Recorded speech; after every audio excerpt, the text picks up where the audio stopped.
My husband handed me divorce papers during our fifth wedding anniversary dinner while his parents cheered and his sister filmed my humiliation for her followers. I did not shed a single tear. Instead, I calmly signed on the dotted line and walked away. 2 months later, his entire family was standing in the pouring rain begging me to save them from federal prison and absolute bankruptcy. My name is Natalie, and at 34 years old, I thought I knew everything about the man I married. I was sitting at a private table inside one of the most exclusive Michelin star restaurants in San Francisco, surrounded by my husband Derek and his entire family. It was supposed to be an intimate celebration for our fifth wedding anniversary. The crystal chandeliers cast a warm glow over the white linen, and the waiters moved silently, pouring vintage champagne. But the atmosphere at our table was anything but warm. Before I continue this story, let me know where you are watching from in the comments below. Hit like and subscribe if you have ever been blindsided by the people you trusted most and had to fight your way back to the top. Derek sat at the head of the table adjusting his designer silk tie. At 35, he was the CEO of a tech startup that was supposedly on the verge of a massive $50 million acquisition. He loved playing the part of the tech genius. I, on the other hand, was just his quiet wife. To Derek and his family, I was merely a freelance tax consultant who worked from a small home office.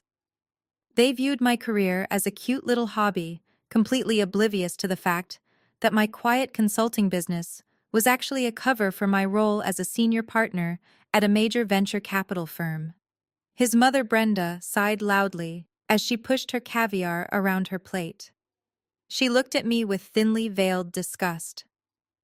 "You know, Natalie, it is a shame you did not wear something a bit more upscale tonight. Derek is about to be a very important man in this city. He needs a wife who looks the part, not someone who dresses like a substitute teacher." Her husband Howard chuckled, taking a large gulp of his wine. "Leave her alone, Brenda. She is doing her best. Not everyone is built for the high life." I forced a polite smile and kept my mouth shut. I was used to their constant belittling. For 5 years, I had played the supportive wife, funding Derek through his early startup days, paying the bills while he chased his dreams. But now that he was supposedly on the brink of immense wealth, his family treated me like a broken stepping stone they no longer needed. Suddenly, Derek stood up. He picked up his champagne glass and tapped it with a silver spoon. The sharp, clinking sound cut through the low murmur of the restaurant. Everyone at the table fell silent. "I want to make a toast," Derek announced, his voice booming a little too loudly for the refined setting. 5 years ago, I made a commitment. I was young, I was naive, and I thought I knew what my future looked like. I looked up at him expecting the usual rehearsed speech about our journey together. Instead, his smile was cold, and his eyes were completely devoid of affection. But as a man grows, as his vision expands, he realizes that certain things are just holding him back. He reached into his tailored suit jacket, pulled out a thick manila envelope, and tossed it onto my porcelain dinner plate. It landed with a heavy thud right on top of my untouched steak. I stared at the envelope. Across the top in bold black letters were the words, "Petition for dissolution of marriage." "I am filing for divorce," Natalie, Derek said loudly, making sure the neighboring tables could hear. "I am buying you out of the lease, and I want you out of my house by tomorrow morning." For a second, the entire dining room seemed to freeze. Then, to my absolute horror, the sound of applause broke the silence. I looked up. Brenda and Howard were actually clapping. Their faces were lit up with genuine joy. Finally, Howard cheered, raising his glass toward Derek.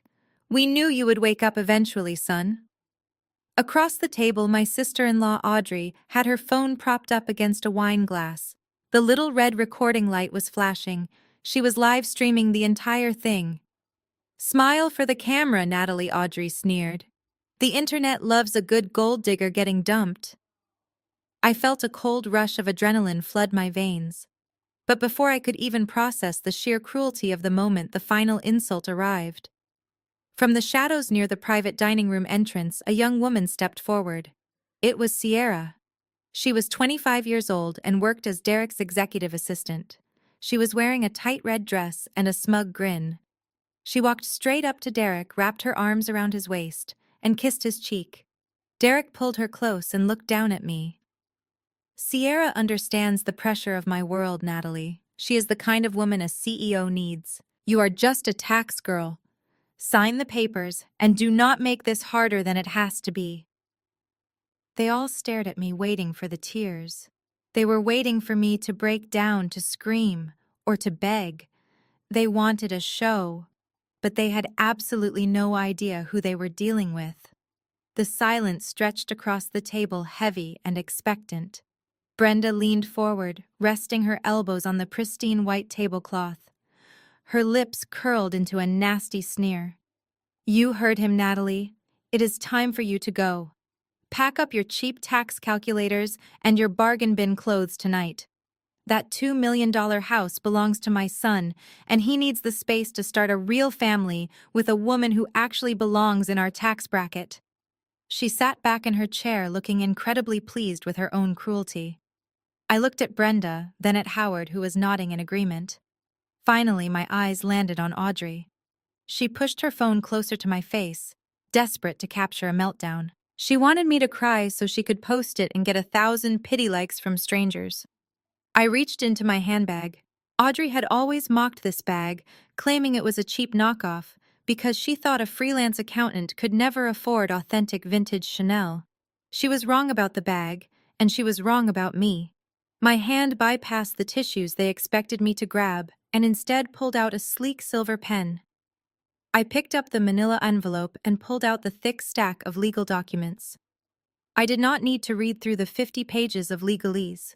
I already knew exactly what Derek had instructed his cheap lawyers to draft. He wanted a clean break with a complete waiver of shared marital assets and liabilities. He thought he was protecting his precious tech startup and his imaginary $50 million payout. By forcing me to sign away my rights to his company, he thought he was leaving me destitute. What my arrogant husband failed to realize was that by severing our financial ties, he was legally detaching me from the massive mountain of corporate fraud he had been secretly committing for the past 2 years. I flipped directly to the last page. Derek watched me, his smug expression faltering for a fraction of a second. He had braced himself for a screaming match. He had prepared arguments and insults to throw at me. My absolute silence was unnerving him. I pressed the pen to the paper and signed my name with smooth, deliberate strokes. I made sure my handwriting was flawless. No shaky lines, no hesitation, just the firm stroke of a woman signing her own Declaration of Independence. I dated it and pushed the documents back across the table. They slid over the white linen and stopped right next to his half-empty champagne glass. Derek stared at my signature, his brow furrowed in confusion. "You are not going to fight this?" he asked, his voice losing some of its theatrical boom. I stood up from my chair, smoothing out the skirt of my dress. I leaned across the table, bringing my face inches from his. Sierra shifted uncomfortably, stepping back, but Derek remained frozen. I looked directly into his eyes and lowered my voice to a whisper meant only for him. "You have absolutely no idea what you just did." I pulled back and turned my attention to the waiter, who had been awkwardly hovering near our table for the past 5 minutes, holding a black leather billfold. The spectacle had paralyzed the poor guy. "I will take that," I said, holding out my hand. The waiter blinked and handed me the bill. I opened it. $4,000. A ridiculous amount of money for a dinner that ended in a divorce ambush. Derek cleared his throat, puffing out his chest to regain control of the situation. "Put that down, Natalie," he commanded. "I am paying for this. Consider it a parting gift." I ignored him. I reached back into my vintage Chanel bag and pulled out my wallet. I slid a solid black metal card onto the leather tray and handed it back to the waiter.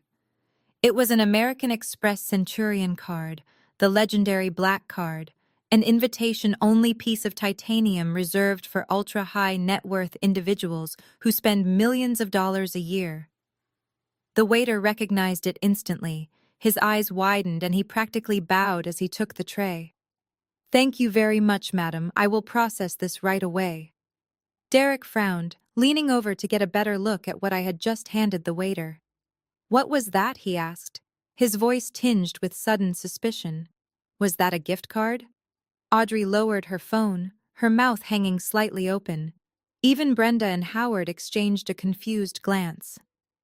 They had spent the last 5 years convincing themselves I was a penniless leech. The sight of me casually dropping $4,000 without blinking did not compute in their narrow minds. Enjoy the champagne, Derek, I said, my voice perfectly level. You are going to need it. You are going. I did not wait for the receipt. I turned my back on the entire table and walked out of the private dining area. I walked through the main restaurant past the staring patrons and pushed open the heavy glass doors. I did not look back. Not even once. The heavy mahogany doors of the restaurant closed behind me, shutting out the toxic chapter of my life. The cool San Francisco night air hit my face, and for the first time in 5 years, I felt completely able to breathe. I pulled my coat tight around my shoulders and hailed a passing cab. I knew the moment I stepped into that car, the countdown would begin. Tomorrow morning, Derek was going to wake up and try to throw me out of my own house. I could hardly wait. The sun rose over the San Francisco hills, bringing a crisp and clear morning. I had not gone back to the house that night. Instead, I checked into a luxury suite at the Fairmont Hotel, ordered room service, and slept better than I had in half a decade. By 8 o'clock the next morning, I was sitting on the balcony sipping a perfectly brewed espresso when my phone started vibrating on the glass table. The caller ID flashed Derek's name. I let it ring 3 times before I finally picked up. I did not say hello. I just listened. "Where are you?" Derek barked, his voice laced with his usual morning arrogance. "I have packed all your junk into trash bags and left them on the porch. I want you to come here right now, hand over your set of keys, and take your garbage away before the neighbors start asking questions. Sierra is moving some of her things in today, and I do not want your presence ruining the vibe." I took a slow sip of my espresso, enjoying the rich, bitter taste. "Is that so, Derek? You put my things in trash bags. Do not play games with me, Natalie," he snapped.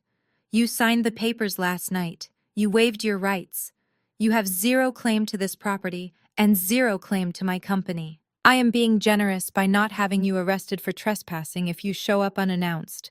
Get over here and give me the keys."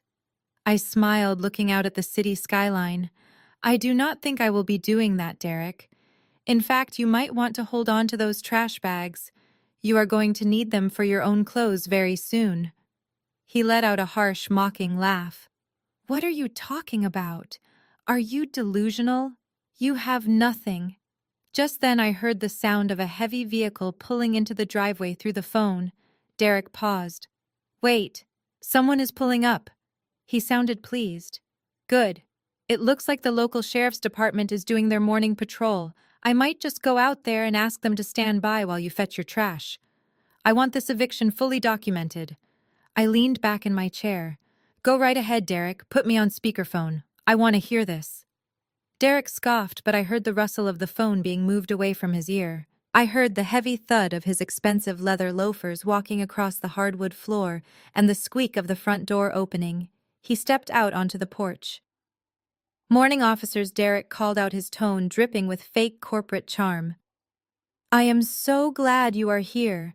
I am actually dealing with a hostile, soon-to-be ex-wife who is refusing to return the keys to my property. I would appreciate it if you could stick around to make sure she does not cause a scene when she comes to collect her bags." There was a brief pause, then a deep, authoritative voice responded. "Are you Derek?"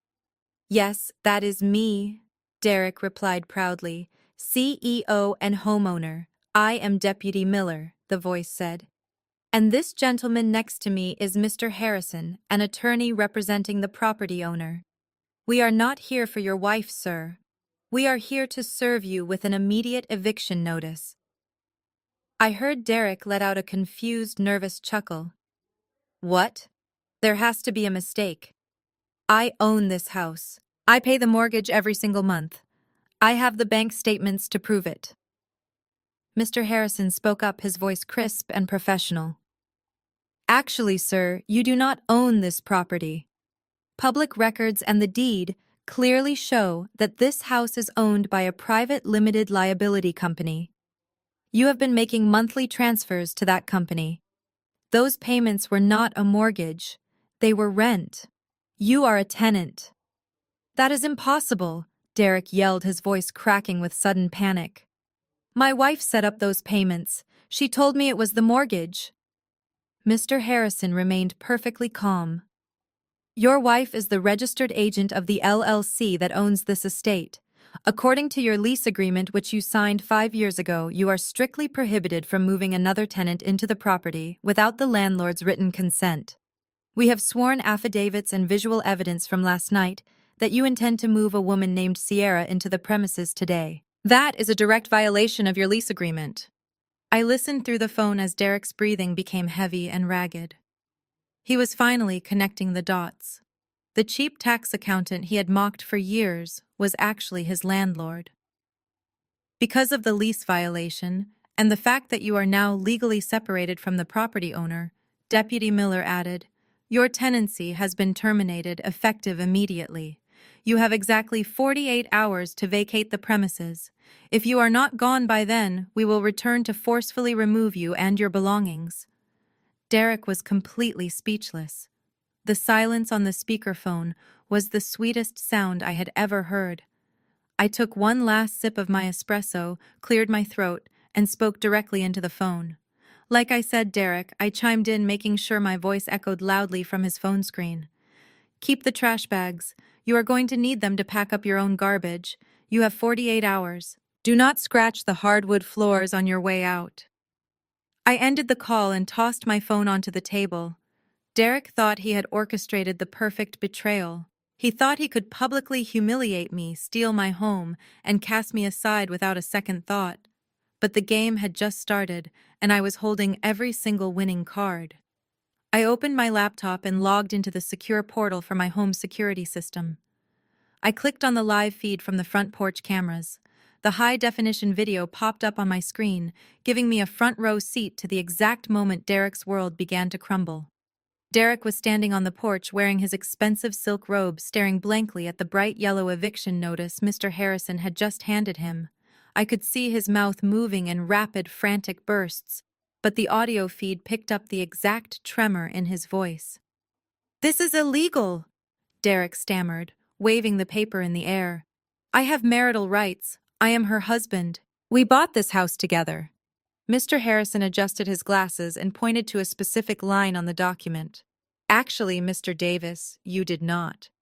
Vanguard Holdings, LLC, purchased this property in full 3 years before you even met your wife. You have zero equity in this estate." I smiled, watching Derek's face turn a pale shade of gray.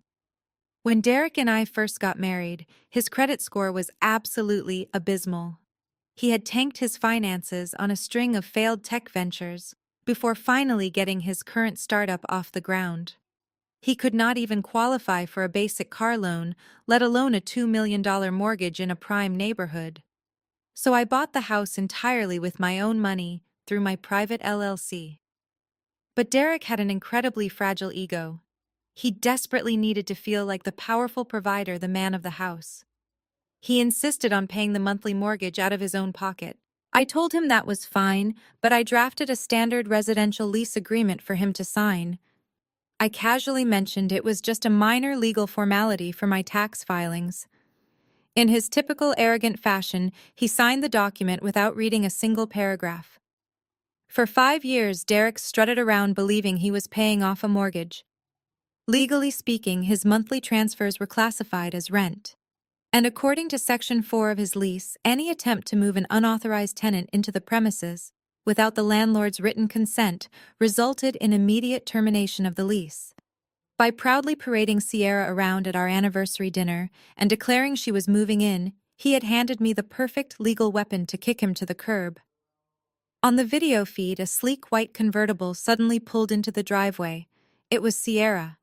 She hopped out of the car wearing oversized sunglasses and carrying 2 large designer shopping bags, She practically skipped up the walkway, completely oblivious to the tense standoff happening on the porch. Morning baby Sierra chirped, blowing Derek a kiss. I brought my first load of stuff. Where are the garbage bags you packed for Natalie? Derek looked at her, then looked at the two armed sheriff deputies standing on his porch. He looked like he was going to be sick. Sierra, step back, he hissed, grabbing her arm. Just wait in the car. Before Sierra could argue, a silver Mercedes SUV swerved aggressively into the driveway, parking halfway on my manicured lawn. The doors flew open, and Derek's parents Howard and Brenda stormed out. They had clearly rushed over to watch me be humiliated and thrown out of the house. They marched up the walkway with victorious smirks on their faces. "What is taking so long?" Brenda demanded, clapping her hands together. "Are her bags on the curb yet? I want to change the locks before noon." "Mom, stop." Derek groaned, rubbing his temples. "They are evicting me." Brenda froze. Her eyes darted from Derek to Mr. Harrison and finally to the uniformed deputies. She let out a sharp, dramatic gasp. "Evicting you? That is absurd. This is my son's house. That little tax calculator of a wife has lost her mind." She lunged forward, trying to snatch the yellow eviction notice from Mr. Harrison's hand. "This is private property," Brenda shrieked. "Get off my son's porch right now, or I am calling the police." "Ma'am, we are the police." "Deputy." Miller said, his voice dropping to a stern warning level. "Step back immediately. You work for us."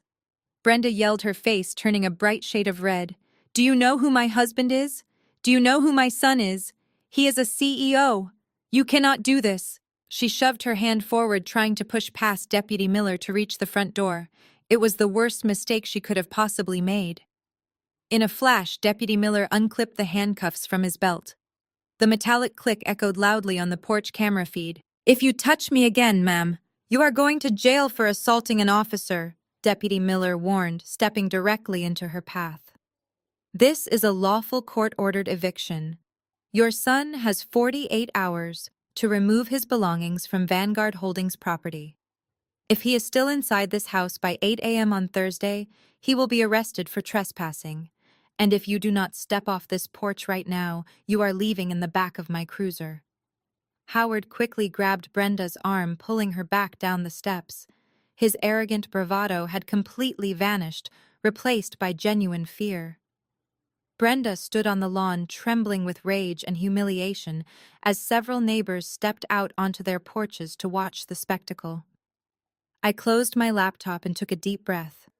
Derek had 48 hours to pack his entire life into boxes. But losing the house was only the beginning. He was about to find out that his financial nightmare had not even truly started yet. Derek did not wait around for the neighbors to finish taking pictures. Furious and humiliated, he grabbed Sierra by the arm and dragged her back to her convertible. He was practically vibrating with rage as he climbed into the passenger seat. He ordered her to drive away immediately, leaving his parents standing awkwardly on the lawn. Derek was a man who obsessed over optics. Being handed an eviction notice in front of the wealthy neighbors was a devastating blow to his ego. He needed to regain control, and he needed to do it fast. "Listen to me, Sierra," he said, smoothing down his silk robe as the car sped away from the neighborhood. "Natalie thinks she has outsmarted me with this little real estate trick. But she is forgetting one massive detail. I have $500,000 sitting in our joint high-yield savings account. It is liquid cash. We are going to drive straight to the bank right now. I will withdraw the entire balance and we will put a cash offer on that luxury penthouse downtown, the one with the rooftop pool. By tonight we will be drinking champagne overlooking the city, and Natalie will be sitting alone with her miserable little tax spreadsheets." Sierra smiled, her eyes lighting up at the mention of the penthouse. "You are so brilliant, baby," she cooed, resting her hand on his knee. "She is just jealous of our success. Let us go get our money." They drove straight to the flagship branch of First National Bank in the financial district. Derek marched through the heavy glass doors with the unearned confidence of a billionaire. He was still wearing his silk robe over his clothes, but he carried himself as if he owned the building. He walked directly to the priority desk for high net worth clients and slammed his gold debit card onto the marble counter. "Good morning," Derek announced loudly, making sure the other patrons could hear him. "I need a cashier's check for $500,000 drawn from my joint savings account. I am closing on a penthouse this afternoon, and I want the funds cleared immediately." The young bank teller offered a polite customer service smile and picked up the card. "Of course, Mr. Davis, let me pull up your profile right now. Please type your PIN into the keypad." Derek aggressively punched in his 4-digit PIN and leaned against the counter, flashing a smug look at Sierra. The teller typed rapidly on her keyboard. Then she stopped. She frowned slightly and hit another key. Her polite smile faltered. She squinted at her monitor, clicked her mouse a few times, and then looked up at Derek with an awkward expression. "I apologize, Mr. Davis," the teller said, her voice dropping to a nervous whisper. "It appears there is a restriction on this account. The system is not allowing me to process any withdrawals or transfers at this time." Derek's smug expression vanished. "A restriction," he repeated sharply. "What are you talking about? I have over $500,000 in that account. Did my soon-to-be ex-wife try to freeze it? Because if Natalie called you and tried to lock my money, I will have my lawyers sue this bank for everything you are worth." The teller shook her head quickly, looking visibly uncomfortable. "No, sir. This restriction was not placed by a joint account holder." "Please give me one moment. I need to get the branch manager." She stood up and hurried to a glass office in the back. Derek tapped his fingers impatiently on the marble counter. Sierra chewed her bottom lip, looking nervously around the quiet bank lobby. A few minutes later, the teller returned, accompanied by a stern-looking branch manager in a sharp gray suit. "Mr. Davis," the manager said, keeping his voice low and professional, "I am afraid we cannot authorize any transactions on your personal or business accounts today. A federal hold was placed on your portfolio at 6 o'clock this morning." Derek stared at him blankly. "A federal hold? What does that even mean?" "It means the Internal Revenue Service has officially frozen your assets," the manager explained cleanly. "We received a direct notice from the IRS Flag Division regarding suspicious offshore wire transfers linked to your tech startup. Because your personal joint account was recently used to funnel funds into those flagged business accounts, all associated assets have been frozen pending a federal audit. You have zero access to these funds, sir." The color completely drained from Derek's face. His arrogant posture collapsed. He gripped the edge of the marble counter as if the floor had suddenly dropped out from underneath him. The IRS was investigating his startup. The startup that was just days away from a $50 million acquisition deal with Apex Ventures. If the buyers found out he was under federal investigation, the deal would instantly die. "No, you have to fix this," Derek pleaded, his voice rising in panic. "You do not understand. I have a massive corporate merger happening next week. I need that money. I need a place to live. You cannot just freeze my entire life. I am sorry, Mr. Davis, but this is completely out of our hands," the manager replied firmly. "You will need to contact the federal agency directly. Now please keep your voice down, or I will have to ask you to leave the bank." Derek stumbled backward, bumping into Sierra. He had no house. He had no cash. And the federal government was suddenly digging into the fraudulent financial web he had spent years trying to hide. As he stood trembling in the middle of the bank lobby, he finally realized that his perfect life was entirely built on quicksand, and he was sinking fast. Derek stumbled out of the bank with Sierra trailing behind him. His mind was racing. The $50 million acquisition with Apex Ventures was scheduled to be signed in exactly 1 week. If the executives at Apex caught even a whisper of an IRS investigation, his company would be utterly worthless. He needed to deflect the attention and control the narrative immediately. In his twisted mind, there was only one solution. He had to make me the villain.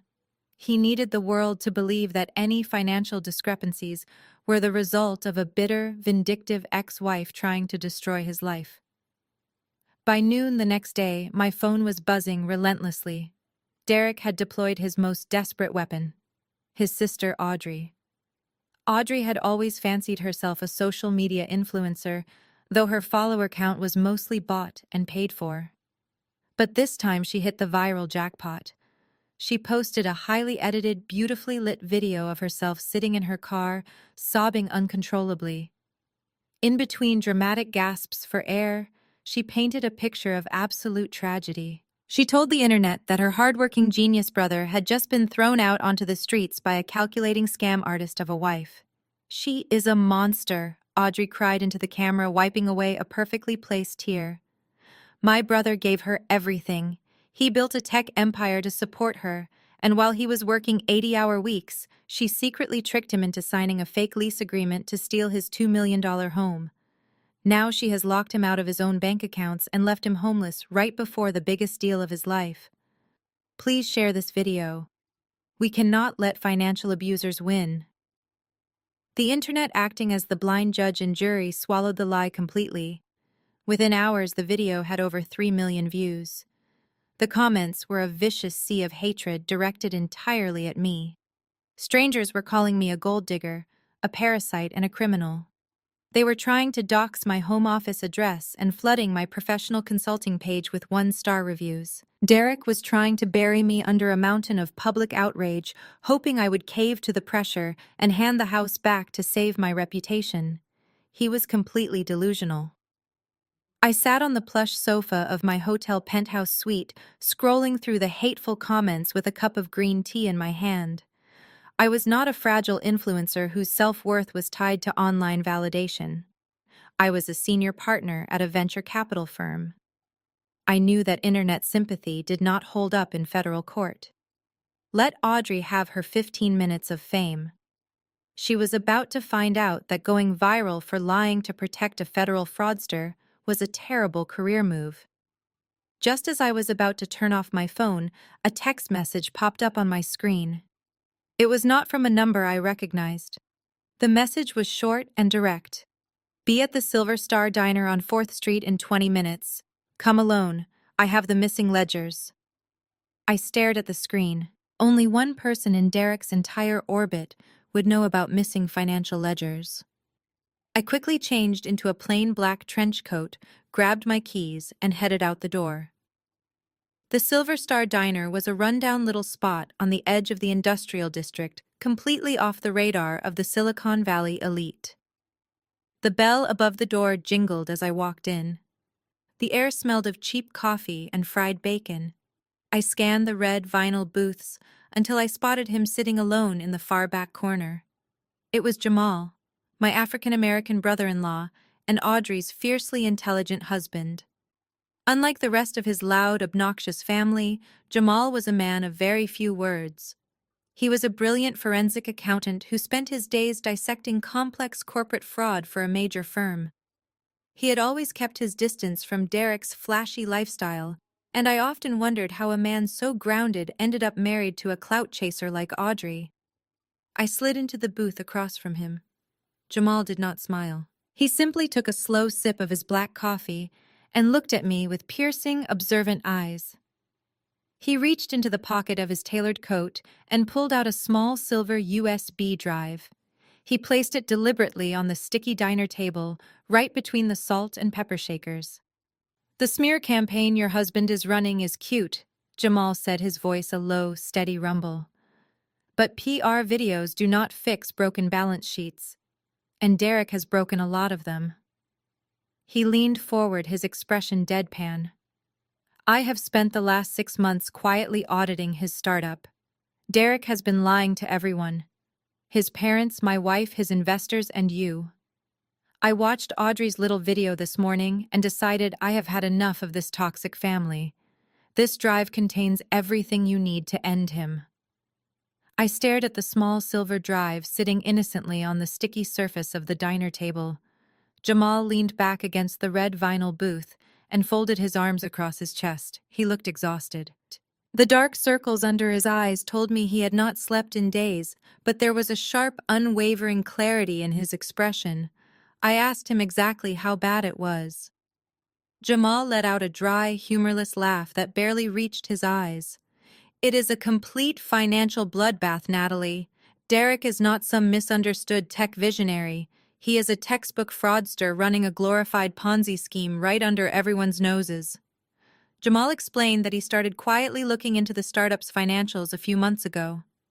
Audrey had been relentlessly pressuring Jamal to take out a second mortgage on their home so they could invest in Derek's company before the Apex Ventures acquisition went through. As a seasoned forensic accountant, Jamal never invested a single dollar without doing his own rigorous due diligence. What he found hiding behind Derek's flashy corporate presentations was absolutely staggering. The investor capital that was supposed to be funding software research was being systematically siphoned off. Jamal said, keeping his voice at a low, steady rumble. Derek set up 3 dummy shell companies registered out of state. He was writing massive corporate checks to these fake vendors for consulting services that never actually existed. Then he was funneling that clean money straight back into his personal offshore accounts. We are talking about millions of dollars in federal wire fraud. I felt a cold, heavy knot form in my stomach. I knew Derek was highly irresponsible with money, but I never imagined he was orchestrating a massive criminal enterprise behind my back. But it gets much worse. Jamal continued, taking another slow sip of his black coffee. You know how Howard and Brenda are always bragging about their massive retirement portfolio? Well, Derek convinced them to give him full power of attorney over their accounts a year ago. He told them he was rolling their secure pensions into a high-yield tech fund that would triple their wealth. Instead, he has completely drained them dry. He took his own parents' life savings and spent it all on his mistress. My jaw tightened. The $2 million house I bought was not enough for him to steal. He was actively stealing from his own elderly parents to fund a double life. Jamal reached across the table and tapped the silver flash drive. I tracked every single fraudulent transaction, Jamal said, his tone turning disgusted. The diamond necklace Sierra wore to your anniversary dinner was paid for with Brenda's pension money. The white convertible Sierra drives around town is registered to one of Derek's shell companies. He has been burning through investor funds and family money to play the billionaire playboy. He thought the $50 million buyout would inject enough clean cash into his corporate accounts to replace what he stole before anyone noticed the missing millions. I picked up the flash drive. The cool metal felt heavy in my palm. Why are you giving this to me, Jamal? I asked, genuinely curious. You could just walk away. You could let him take the fall when the federal auditors eventually catch him. Because I am sick of this toxic family, Natalie. I am sick of watching them applaud his mediocrity while they treat you like absolute dirt. Audrey is just as bad as he is. She spent the entire morning screaming at me, demanding I empty our savings account to give to Derek because he is currently locked out of his bank. She cares more about designer handbags and viral internet clout than she does about our marriage. I refuse to let her drag me down with a sinking ship. Jamal turned his gaze back to me. His expression was fierce and resolute. Derek forced you to sign that divorce settlement because he wanted to make sure you did not get a single penny of the Apex acquisition money. But his massive greed made him stupid. By legally severing your financial ties on paper, he accidentally built an impenetrable firewall around you. When the federal agents come knocking, they will look at that signed divorce decree and see that you are completely detached from his liabilities. He handed you a shield. I slipped the flash drive into my coat pocket.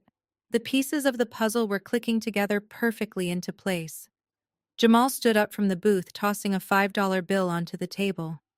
I have already filed for a legal separation from Audrey, he said quietly. My personal assets are legally frozen and secured. Do whatever you need to do, Natalie. Burn his fake empire to the ground. I watched Jamal walk out of the diner, his tall frame disappearing into the afternoon crowd. I pulled my trench coat tightly around myself and stepped out into the chilly air. I had everything I needed. I hailed a black car and gave the driver the address to my real home.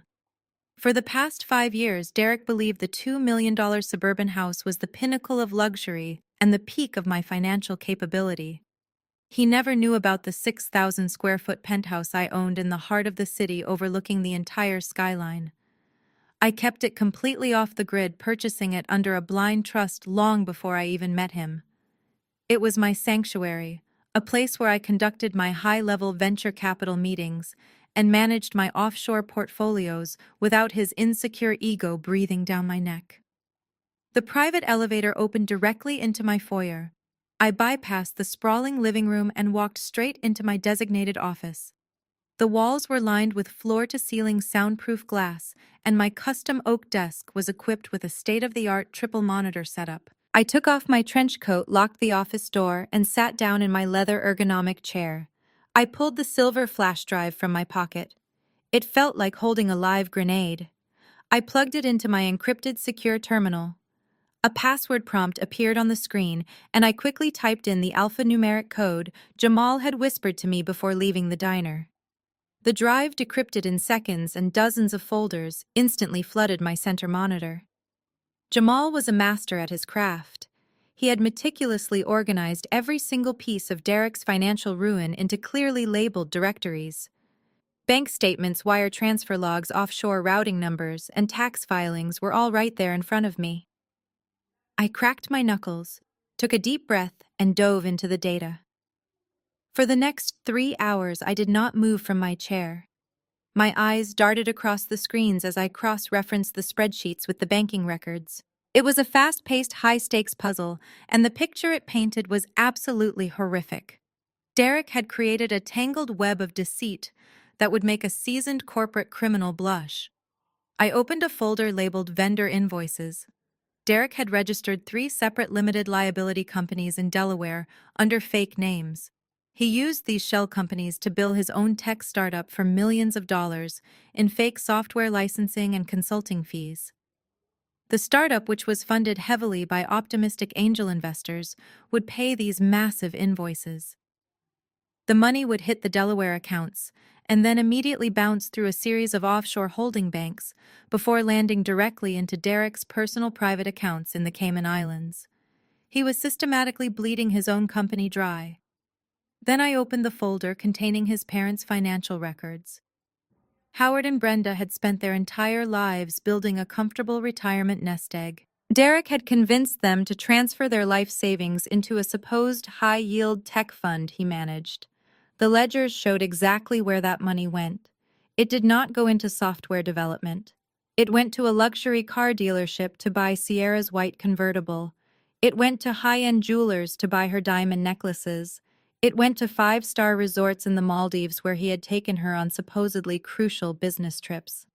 He stole his elderly parents' security to fund his pathetic midlife crisis and his desperate need to impress a 25-year-old assistant.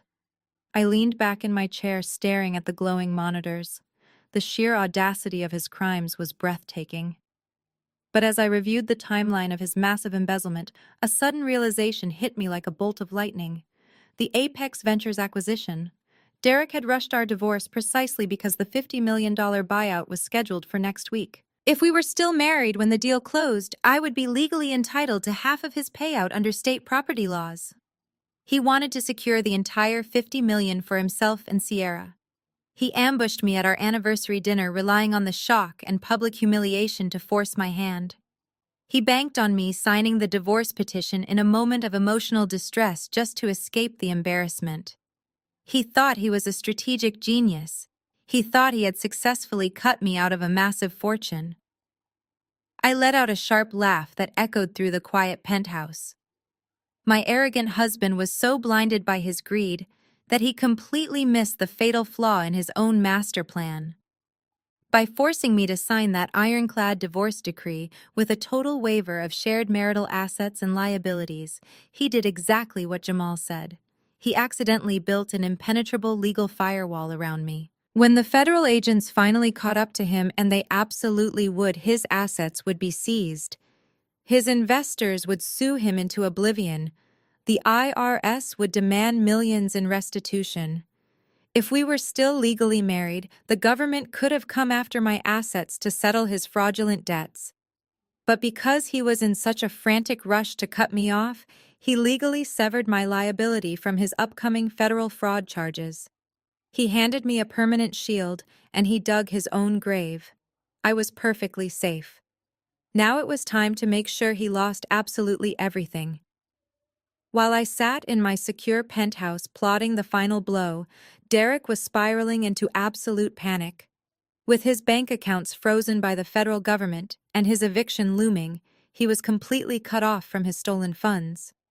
But he still had to finalize the $50 million acquisition with Apex Ventures in just a few days. To do that, he desperately needed liquid cash to cover up the gaping holes in his balance sheets and to project the image of a thriving CEO. He could not go to his investors because they would ask questions. He could not go to a bank because the IRS flag would trigger an immediate rejection. So he turned to his favorite and most gullible victims, his own parents. Howard and Brenda had always believed that the sun rose and set on their son. When Derek showed up at their house crying and playing the victim, they swallowed his lies without a single moment of hesitation. He told them that I had vindictively locked all his accounts using legal loopholes during the divorce proceedings. He claimed that the Apex acquisition was moving forward faster than expected, and he had a once-in-a-lifetime opportunity to buy back a massive block of equity from a retiring board member before the deal closed. If he could just get his hands on a few $100,000 in cash right now, that equity would translate to millions by next Friday. The sheer greed blinded Howard and Brenda completely. They were so desperate to be part of the wealthy elite, to finally secure the lavish lifestyle they felt they deserved, that they ignored every logical red flag. They did not ask to see any legal paperwork. They did not consult a financial advisor. Instead, they did something so monumentally reckless, it practically sealed their own doom. Howard contacted a shady real estate investment firm that specialized in fast cash home purchases. These companies buy houses as is for a fraction of their actual market value, but they close the deal in 48 hours with zero questions asked. Howard and Brenda sold their beautiful 4-bedroom family home, the house they had lived in for 30 years, for nearly half of what it was actually worth. They liquidated every last drop of equity they possessed. On a rainy Tuesday afternoon, Howard proudly walked into a bank branch and wired the entire sum of his home sale directly into an unregulated offshore holding account that Derek had quickly set up under Sierra's name. Derek hugged his parents tightly, tears streaming down his face, promising them that by the end of the week, they would be picking out a sprawling estate in the Hamptons. He took their life savings and immediately used it to pay off the most aggressive creditors who were threatening to blow the whistle on his fraud before the Apex deal could be signed. With their house sold and their money gone, Howard and Brenda needed a place to stay while they waited for their imaginary millions to arrive. They could not move in with Derek because he was currently sleeping on Sierra's small apartment sofa after being formally evicted from my property. They could not stay with Audrey because she and Jamal were in the middle of a vicious separation. So Howard and Brenda loaded a few suitcases into the trunk of their car and drove to a cheap roadside motel on the outskirts of the city. The contrast between their arrogant attitudes and their new living situation was almost comical. The motel had peeling paint, flickering neon signs, and smelled strongly of stale cigarette smoke and cheap bleach. But Howard and Brenda marched into the dingy lobby acting as though they were checking into a luxury resort. Brenda slapped her discount credit card onto the laminate front desk and looked down her nose at the exhausted teenage receptionist. "We will only be needing this room for 5 nights," Brenda announced loudly, making sure the other guests waiting in the lobby could hear her. "My son is the CEO of a major tech firm, and he is closing a $50 million merger this Friday. We are just staying here briefly while our private broker secures our new beachfront mansion. Make sure our room has a decent view, and I expect fresh towels delivered twice a day." The teenager slowly blinked at her, handed over a plastic room key, and pointed toward a dark hallway. "Your room overlooks the dumpster, Mom," he said in a monotone voice. "The ice machine is broken." Howard scoffed, grabbing the suitcases. "Let it go, Brenda," he muttered. "These minimum wage workers simply do not understand how high finance operates. In a few days we will have a team of maids waiting on us, hand and foot." They dragged their bags down the dirty hallway, completely oblivious to the reality of their situation. They had gambled their entire existence on a son who had already lost everything. They were sleeping next to a dumpster, waiting for a payday that was never going to come. While Howard and Brenda were settling into their miserable roadside motel, Audrey was back in the suburbs aggressively trying to orchestrate her own financial ruin. She had spent the entire morning scrolling through social media, absorbing the fake sympathy from her viral video, and daydreaming about the lavish lifestyle she believed was just days away. Derek had called her with the same desperate pitch he gave their parents. He promised her that if she could just secure a couple $100,000 in cash to buy his expiring equity, she would be a millionaire by next Friday. Audrey practically sprinted up the stairs of the four-bedroom colonial home she shared with Jamal. She burst into their master bedroom, holding a stack of hastily printed banking forms. She was so blinded by the promise of easy wealth that she did not even notice what her husband was actually doing. Jamal was standing by the bed quietly and methodically folding his tailored dress shirts and placing them into a large leather suitcase. His face was entirely devoid of emotion. "Jamal, stop whatever you are doing and listen to me," Audrey demanded, breathless and wide-eyed. "Derek just called me with the opportunity of a lifetime.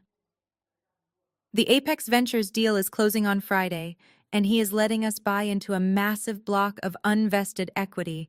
All we have to do is take out a second mortgage on this house and wire the cash to his private broker today. We are going to be rich, Jamal. We can finally buy that yacht club membership." Jamal did not look up. He carefully placed a pair of shoes into the corner of his suitcase and zipped the internal compartment shut. "Are you even listening to me?" Audrey shrieked, waving the banking forms in the air. "We need to go to the bank right now. Derek said the window is closing and we cannot miss out on this. Mom and Dad already bought their shares." Jamal finally stopped packing. He stood up to his full height, adjusting the cuffs of his shirt, and looked at his wife with a mixture of pity and absolute disgust. He walked over to his nightstand, picked up a thick manila envelope, and held it out to her. Audrey snatched the envelope, assuming it was the property deed she needed for the bank. She ripped it open and pulled out the crisp white documents. Her eyes scanned the first page, and her triumphant smile instantly vanished. "What is this?" she asked, her voice dropping to a confused whisper. "Those are legal separation papers," Jamal said, his voice a low, steady rumble. "I filed them with the county clerk at 8 o'clock this morning. My lawyer will be handling all further communication between us." Audrey stared at him, her mouth hanging open. "Separation? What are you talking about? You cannot leave me right now. We are about to be rich. We just need to mortgage the house." "We are not mortgaging the house," Jamal replied smoothly, "because I already transferred the deed into an irrevocable trust solely under my name last month. You have absolutely zero equity to borrow against. And even if you did, I would never let you hand a single dime to your criminal brother." Audrey dropped the papers onto the floor, her face flushed a deep, angry red. "You are completely insane," she yelled, taking a step toward him. "Fine. I do not need the house. I will just max out the credit cards. I will take out personal loans. I will give Derek the money myself, and when I am a millionaire, you are not getting a single cent." Jamal let out a dry, humorless laugh. He reached into his coat pocket and pulled out his phone. "You cannot use the credit cards, Audrey. I froze all of our joint accounts yesterday. And as for your personal cards, the ones you secretly opened using my social security number to buy those ridiculous designer bags for your social media videos, those are gone too." Audrey froze. The color drained from her face. "I am a forensic accountant," Audrey Jamal said, his tone turning ice cold. "Did you honestly think I would not notice identity theft happening in my own house? I compiled every fraudulent purchase you made over the last 12 months. I submitted the entire file to the bank fraud department and the local authorities this morning. Your credit score is currently 0, and there is a very good chance you will be facing felony charges by the end of the week." Audrey completely lost her mind. She let out a piercing, horrific scream and grabbed a heavy crystal vase from the dresser. She hurled it at Jamal with all her strength.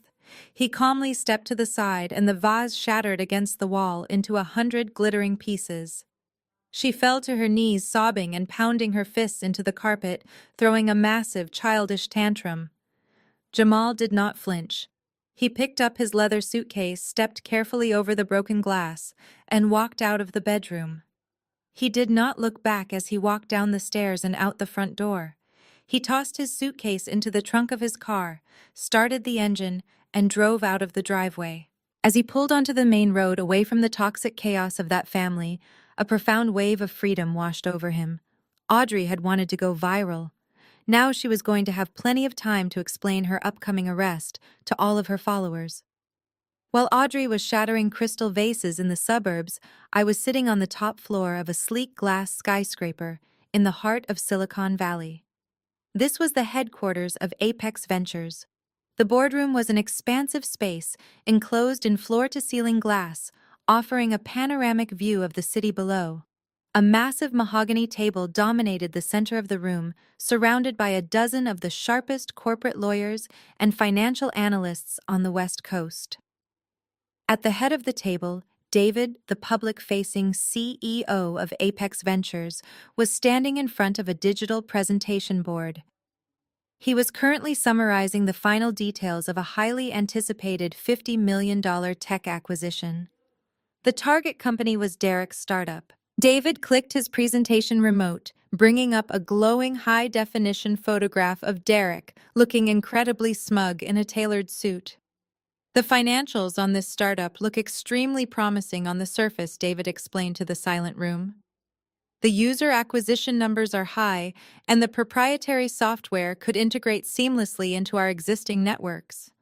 The founder, Derek, is highly motivated to close. He has already organized a massive pre-signing gala for this Friday. However, before we finalize the transfer of the $50 million, we need the final green light from our senior partner." David turned his attention to the large, high-backed leather executive chair, positioned at the far end of the long table. The chair was turned completely away from the room, facing the sprawling city skyline outside the glass. I took a slow breath, resting my hands on the soft leather armrests. I pressed my foot against the floor and slowly spun the chair around to face the room. I was not wearing the cheap oversized sweaters or the practical flat shoes that Derek and his elitist family so deeply despised. I was wearing a sharp, custom-tailored navy blue blazer, a crisp silk blouse, and a pair of designer heels. I looked exactly like what I was, the absolute final authority in that room, and the unseen architect of this entire acquisition deal. David nodded respectfully and took his seat. I stood up and walked over to the digital presentation board. I looked at the massive projection of Derek's arrogant face and felt a cold, satisfying wave of pure anticipation wash over me. "Thank you, David," I said, my voice echoing clearly across the completely silent boardroom. "But we are not going to acquire this company under the current terms. In fact, the surface-level financials you just presented are an absolute fabrication." A murmur of genuine surprise rippled through the elite legal team.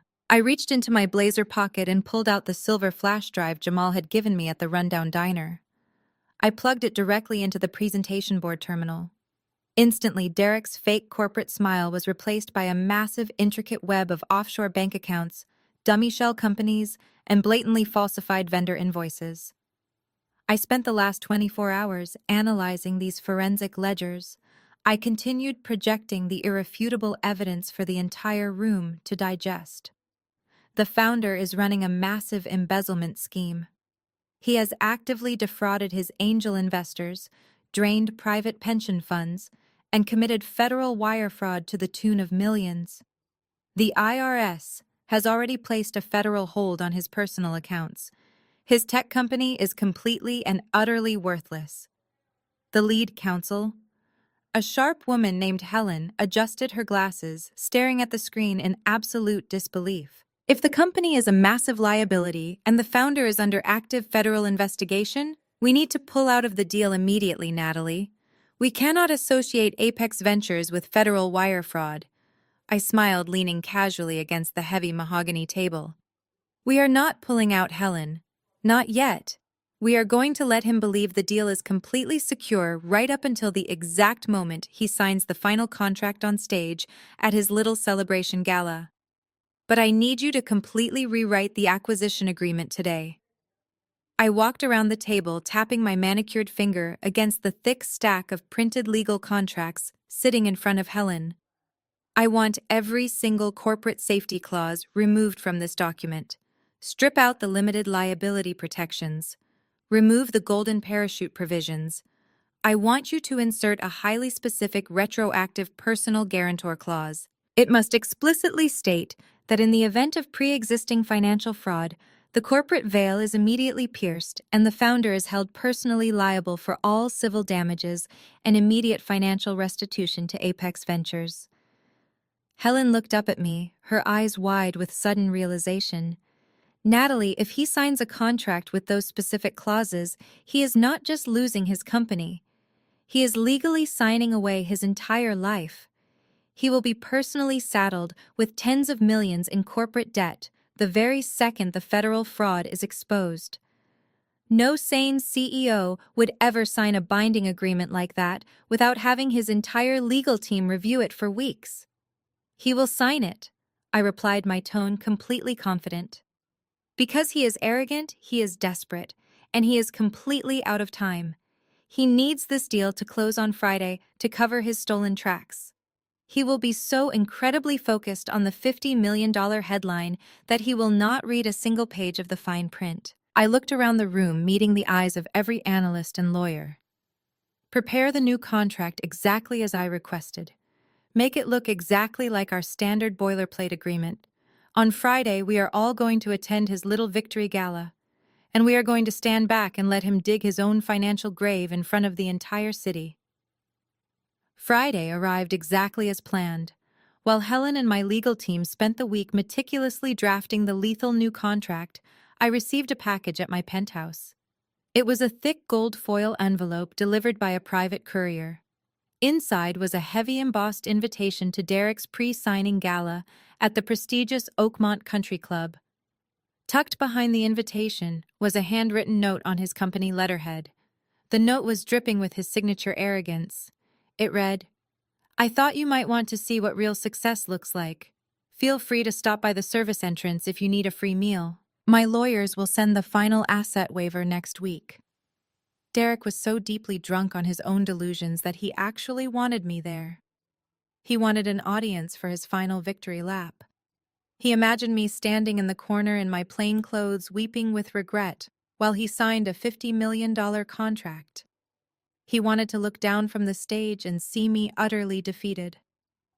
I tossed his pathetic little note into the trash and called my personal stylist. If my soon-to-be ex-husband wanted a show, I was going to give him an absolutely unforgettable one. The Oakmont Country Club was a playground for the incredibly wealthy, and Derek had rented out their largest grand ballroom for the night.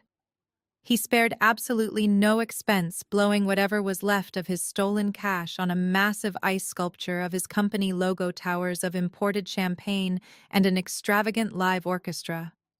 The room was dripping in excessive, unearned luxury. He was projecting an image of untouchable tech royalty. He stood near the center of the room wearing a custom tuxedo surrounded by minor investors and eager tech bloggers.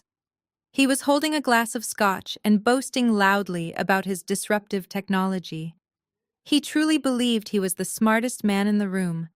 He was soaking up their praise, completely oblivious to the fact that his entire empire was currently built on federal wire fraud and a mountain of unpaid debt. Sierra was practically floating through the crowd, playing the role of the devoted visionary's partner. She wore a completely sheer designer gown that left very little to the imagination and a heavy diamond necklace. I knew for a fact that the necklace was purchased directly with Brenda's drained retirement fund. Sierra clinked glasses with wealthy executives, laughing a little too loudly and dropping tech buzzwords she clearly did not understand. She was strutting around, acting like the newly crowned queen of Silicon Valley. She was completely unaware that the man she was clinging to was hours away from wearing a federal prison jumpsuit. Even more pathetic were Howard and Brenda. Despite having spent the entire week sleeping next to a dumpster at a cheap roadside motel, they had managed to dig out their best formal wear for the occasion. They stood near the champagne tower, desperately cornering any legitimate investor who accidentally made eye contact. I watched their embarrassing display through a live video feed provided by the private security team I had hired to monitor the room before my arrival. Brenda was loudly bragging about her genius son to anyone who would listen, claiming she always knew his brilliant mind would change the world. She kept pointing at the Apex Ventures banner hanging across the stage, acting as if she personally brokered the deal. Howard was pompously swirling his wine and handing out cheap business cards for a fake real estate consultancy he planned to open once the Apex money cleared. They were a pair of absolute clowns dancing blindly on the edge of a massive financial cliff. Noticeably absent from the gala was Audrey. After Jamal froze her assets and exposed her massive credit card fraud, she was likely hiding from the local police or throwing another violent tantrum in her empty suburban house. Her absence was just another crack in the fake perfect facade Derek was trying so desperately to maintain. The stage was perfectly set. The entire room was vibrating with the anticipation of the $50 million signing ceremony scheduled for the end of the night. The Apex Ventures legal team had already arrived and placed the heavy leather-bound contract on a podium near the front of the stage. Derek thought he had outsmarted everyone. He thought he had successfully discarded his deadweight wife, stolen his parents' future, and secured his permanent place among the billionaire elite. He had absolutely no idea that the real senior partner of Apex Ventures was currently stepping out of a sleek black town car right in front of the country club. The driver opened my door, and I stepped onto the red carpet leading up to the country club entrance. I was not wearing the pathetic clearance rack dress Derek had likely envisioned. I wore a custom emerald green silk gown tailored perfectly to my frame, paired with a vintage diamond tennis bracelet and matching drop earrings. It was the epitome of quiet luxury. There were no massive designer logos flashing across my chest, like the outfit Sierra was currently parading around inside. My wealth did not need to scream for attention. It simply commanded it. I handed my coat to the valet and pushed through the heavy gilded doors of the grand ballroom. The moment I stepped inside, I did not shrink into the shadows. I stood tall at the top of the grand staircase and looked out over the sea of tuxedos and evening gowns. The live orchestra was playing a soft classical piece, but the ambient noise of the room seemed to lower just a fraction as heads began to turn in my direction. I slowly descended the stairs and walked directly into the VIP section of the room. This was an area roped off for the highest-level angel investors and the elite board members of Apex Ventures. These were people Derek had spent years desperately trying to impress, but could never secure a private meeting with. I glided past the velvet rope without a single security guard trying to stop me. Richard, the billionaire founder of a massive cloud computing firm, was standing near the bar. When he saw me, his stern face immediately broke into a genuine warm smile. He stepped away from his conversation and extended both of his hands to greet me. "It is absolutely wonderful to see you tonight, Natalie," Richard said, his voice carrying over the music. "Your analysis on that European tech merger last quarter was nothing short of brilliant. We need to schedule a private lunch next week." I smiled and shook his hand. "I would love that, Richard," I replied smoothly. "Let my assistant know which day works best for you." As I moved through the crowd, the scene repeated itself over and over again. The titans of Silicon Valley, the men and women who controlled billions of dollars in venture capital, were pausing their conversations to greet me. They offered respectful nods, firm handshakes, and deferential smiles. I was in my element. I was the apex predator swimming effortlessly among my peers. Across the room, Derek was standing near the extravagant ice sculpture mid-sentence in a boastful story he was telling to a group of minor shareholders. He happened to glance toward the VIP section, and his voice instantly died in his throat. I could see the exact moment his brain short-circuited. He stared at me, his eyes wide and completely unblinking. He took in the custom gown, the diamonds, and the effortless confidence radiating from my posture. But what truly paralyzed him was the company I was keeping. He watched in absolute horror as the CEO of Apex Ventures, David, walked up to me and handed me a glass of vintage champagne, bowing his head slightly in a gesture of profound respect. David and I exchanged a brief, knowing glance. We were the only two people in the room who knew that the leather-bound contract sitting on the stage podium was a legally binding death sentence for the arrogant man staring at us. Derek's hand began to tremble. A cold, heavy knot of dread rapidly formed in the pit of his stomach. He muttered something incoherent to the shareholders and took a few steps closer to the velvet rope, trying to make sense of the impossible scene unfolding in front of him. "How does she know these people?" he whispered to himself, his face turning a sickly shade of gray. "Why is the CEO of Apex fetching her drinks?" Howard and Brenda had also spotted me from their spot near the champagne tower. Brenda let out a loud, disgusted scoff and grabbed Howard's arm. "Look at her!" Howard, Brenda sneered, pointing a sharp, manicured finger in my direction. "She actually had the nerve to show up here. She probably rented that dress to try and make Derek jealous. We should have security throw her out before she embarrasses the family."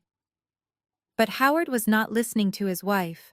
He was squinting his eyes, watching the body language of the billionaires surrounding me. They were not looking at me with pity. They were looking at me with admiration and professional reverence. The smug, arrogant confidence that had defined Derek's family for the past 5 years was suddenly beginning to crack. Derek abandoned his group of admirers and pushed his way through the crowded ballroom, leaving Sierra standing awkwardly alone. He marched toward the VIP section, his heart hammering against his ribs. He needed to reassert his dominance. He needed to prove to himself that I was still just the quiet, obedient tax consultant he had crushed at a restaurant just 2 months ago. But as he approached the velvet rope, the two massive security guards suddenly stepped forward, blocking his path completely. Derek was trapped on the outside looking in. He stood there sweating in his expensive tuxedo, feeling the eyes of the real elite completely ignoring him. The narrative he had spun about his helpless ex-wife was disintegrating right before his eyes. And I had not even begun to spring the trap. I let Derek sweat on the other side of the velvet rope for a few more minutes. I finished my conversation with David, offering a polite excuse to step away from the VIP section. I wanted to stretch my legs and take a closer look at the ridiculous ice sculpture Derek had commissioned. It was a massive eagle carved from solid ice, spreading its wings over a silver basin of expensive caviar. Next to it was a sprawling, tiered champagne tower that must have cost more than most people's annual salary. As I made my way toward the extravagant display, I noticed a flash of red silk moving aggressively in my direction. It was Sierra. She had clearly noticed Derek frozen in panic across the room and decided to take matters into her own hands. She strutted over her sheer gown, catching the light from the crystal chandeliers. The stolen diamond necklace rested heavily against her chest, sparkling brightly as she stepped directly into my path, blocking my way to the champagne tower. I have to admit, Natalie Sierra said, her voice dripping with fake pity, and loud enough to draw the attention of a few nearby guests. "You have a lot of nerve showing up here tonight. I do not know whose +1 you are or how you managed to rent that beautiful dress, but you are completely out of your league. This is a private celebration for the real winners. You are just a bitter ex-wife trying to ruin Derek's big night because you could not keep him happy." I looked at her with genuine amusement.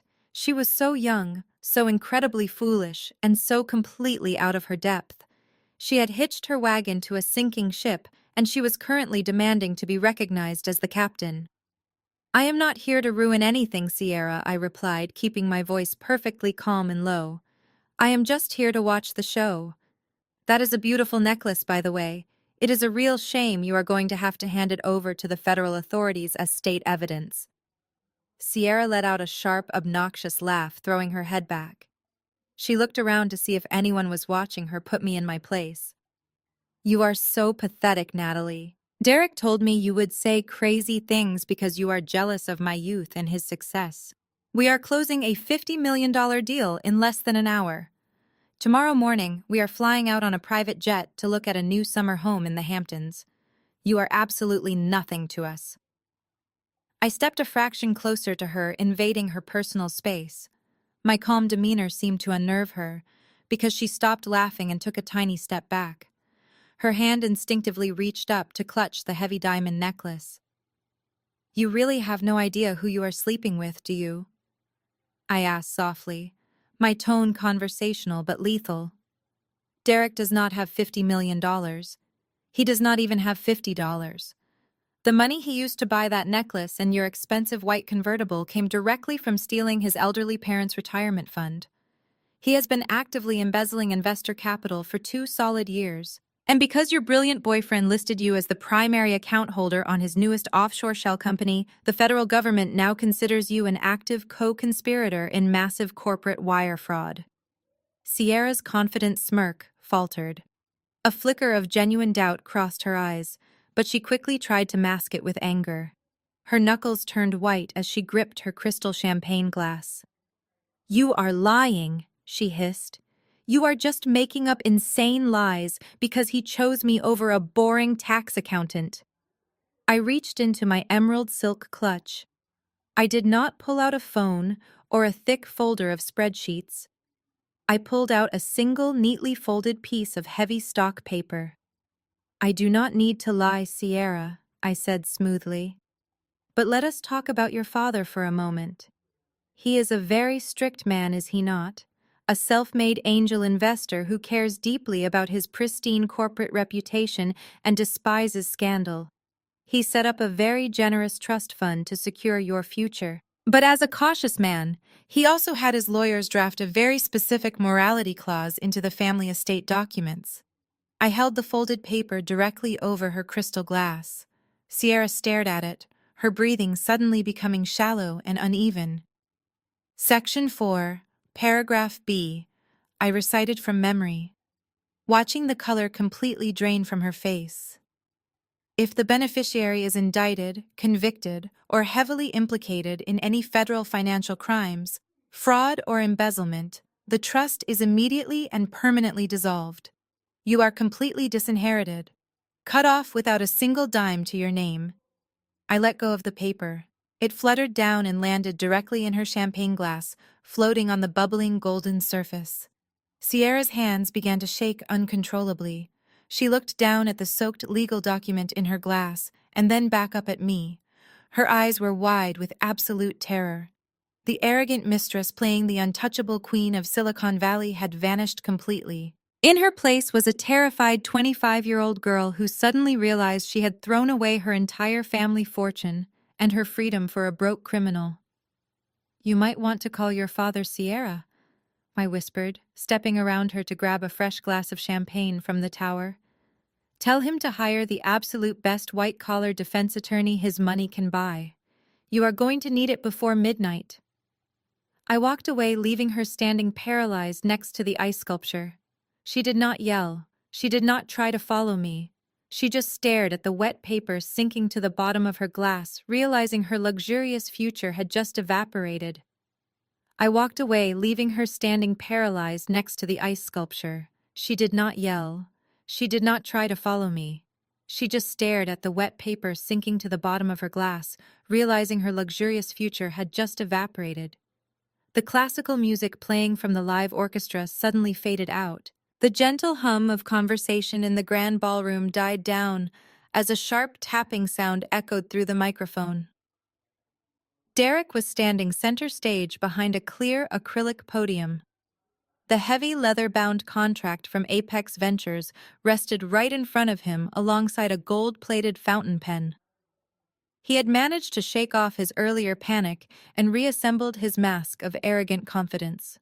He looked out over the sea of wealthy guests, projecting the image of a victorious tech visionary. "Thank you all for being here tonight." Derek began, his voice booming through the massive speakers. "Tonight is a monument to perseverance. It is a testament to what happens when you refuse to let small-minded people hold you back from achieving greatness."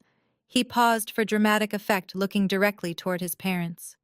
Howard and Brenda beamed with pride, puffing out their chests as the people around them applauded politely. "Building a $50 million empire is not easy," Derek continued, gripping the edges of the podium. "It requires sacrifice. It requires cutting ties with the dead weight that tries to anchor you to mediocrity. For years, I had to drag along someone who completely lacked vision, someone who thought playing it safe in a small home office was the peak of existence. But true innovators do not play it safe. They shed the negativity. They surround themselves with people who elevate them. He flashed a brilliant fake smile, scanning the crowd for Sierra. But Sierra was nowhere to be found, having likely fled the country club to call her father's legal team. Derek faltered for a fraction of a second when he could not spot his shiny trophy girlfriend, but his massive ego quickly overrode his confusion. "So here is to the future," Derek declared, raising a glass of champagne handed to him by a stage assistant. "To Apex Ventures for recognizing true talent, and to the beginning of a very wealthy new chapter."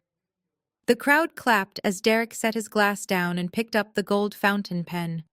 He hovered the pen over the signature line of the thick contract, savoring the moment. This was the exact second he had dreamed about. The moment his fraudulent house of cards was supposed to transform into legitimate, impenetrable wealth. Before the ink could touch the paper, David, the CEO of Apex Ventures, stepped out from the wings and walked directly up to the podium. He placed his hand firmly over the contract, sliding it slightly out of Derek's reach. Derek looked up, annoyed, but trying to maintain his professional smile. "David, is everything all right?" he asked, leaning away from the microphone. "I am just about to make us all very rich." David did not smile back. He adjusted the microphone and looked out at the silent ballroom.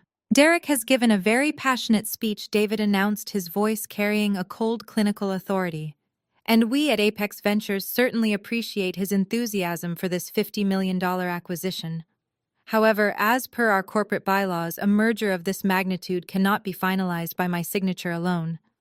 The ultimate decision, the final approval on all capital transfers, rests entirely with our firm's anonymous senior partner." A murmur of intrigue rippled through the crowd. Derek looked confused, his hand still holding the gold pen mid-air. He had dealt exclusively with David and Helen, the lead counsel. He had never once considered that someone else held the true power. "Our senior partner rarely attends these public signings," David continued, stepping away from the podium. "But given the highly unusual financial circumstances surrounding this specific startup, she decided to personally oversee tonight's transaction. Ladies and gentlemen, please welcome the senior partner of Apex Ventures." David extended his arm, gesturing directly toward the VIP section where I was standing. The spotlight operator, following David's cue, instantly swung the massive beam of bright white light across the room. It cut through the dim ballroom and landed perfectly on me. I stood perfectly still, illuminated in my custom emerald green gown, the diamonds catching the harsh light. For a moment, nobody breathed. The entire room went completely dead silent. The high-powered angel investors, the tech bloggers, and the wealthy elite all turned their heads to look at me. I slowly began to walk. I moved with absolute purpose, my heels clicking rhythmically against the polished hardwood floor. The crowd naturally parted for me, creating a clear path straight to the stage. Derek stood at the podium, completely frozen. His face contorted from confusion to shock, and finally to pure, unadulterated terror. The gold fountain pen slipped from his trembling fingers and clattered loudly against the acrylic stand. He tried to speak, but only a pathetic, breathless gasp escaped his lips. Near the front row, Howard and Brenda were staring at me like they had just seen a ghost. The smug pride that had animated their faces just moments ago vanished entirely. Howard's mouth dropped open. The crystal champagne glass he was holding slipped right through his fingers. It hit the floor with a sharp, violent crash, shattering into 100 pieces across the ballroom floor. I walked up the carpeted stairs and stepped onto the stage. I did not look at David, and I did not look at the crowd. I walked straight up to Derek, taking my place right next to him at the podium. I was no longer the dead weight he had so proudly mocked. I was the executioner, and his head was officially on the block. I stood next to Derek at the podium. His breathing was ragged, sounding like a panicked animal caught in a trap. I reached out and calmly pulled the microphone toward me. David stepped back, giving me the floor. I looked out at the 200 elite investors, venture capitalists, and industry leaders staring up at me. "Good evening," I said, my voice steady and commanding, echoing clearly through the grand ballroom. "As David mentioned, my name is Natalie. I am the senior partner at Apex Ventures. I am also, as of 2 months ago, the woman Derek here referred to as his deadweight ex-wife. But we are not here tonight to discuss my personal marital history. We are here to discuss a $50 million corporate transaction." Derek gripped the clear acrylic edges of the podium so hard his knuckles turned stark white. "Natalie, what are you doing?"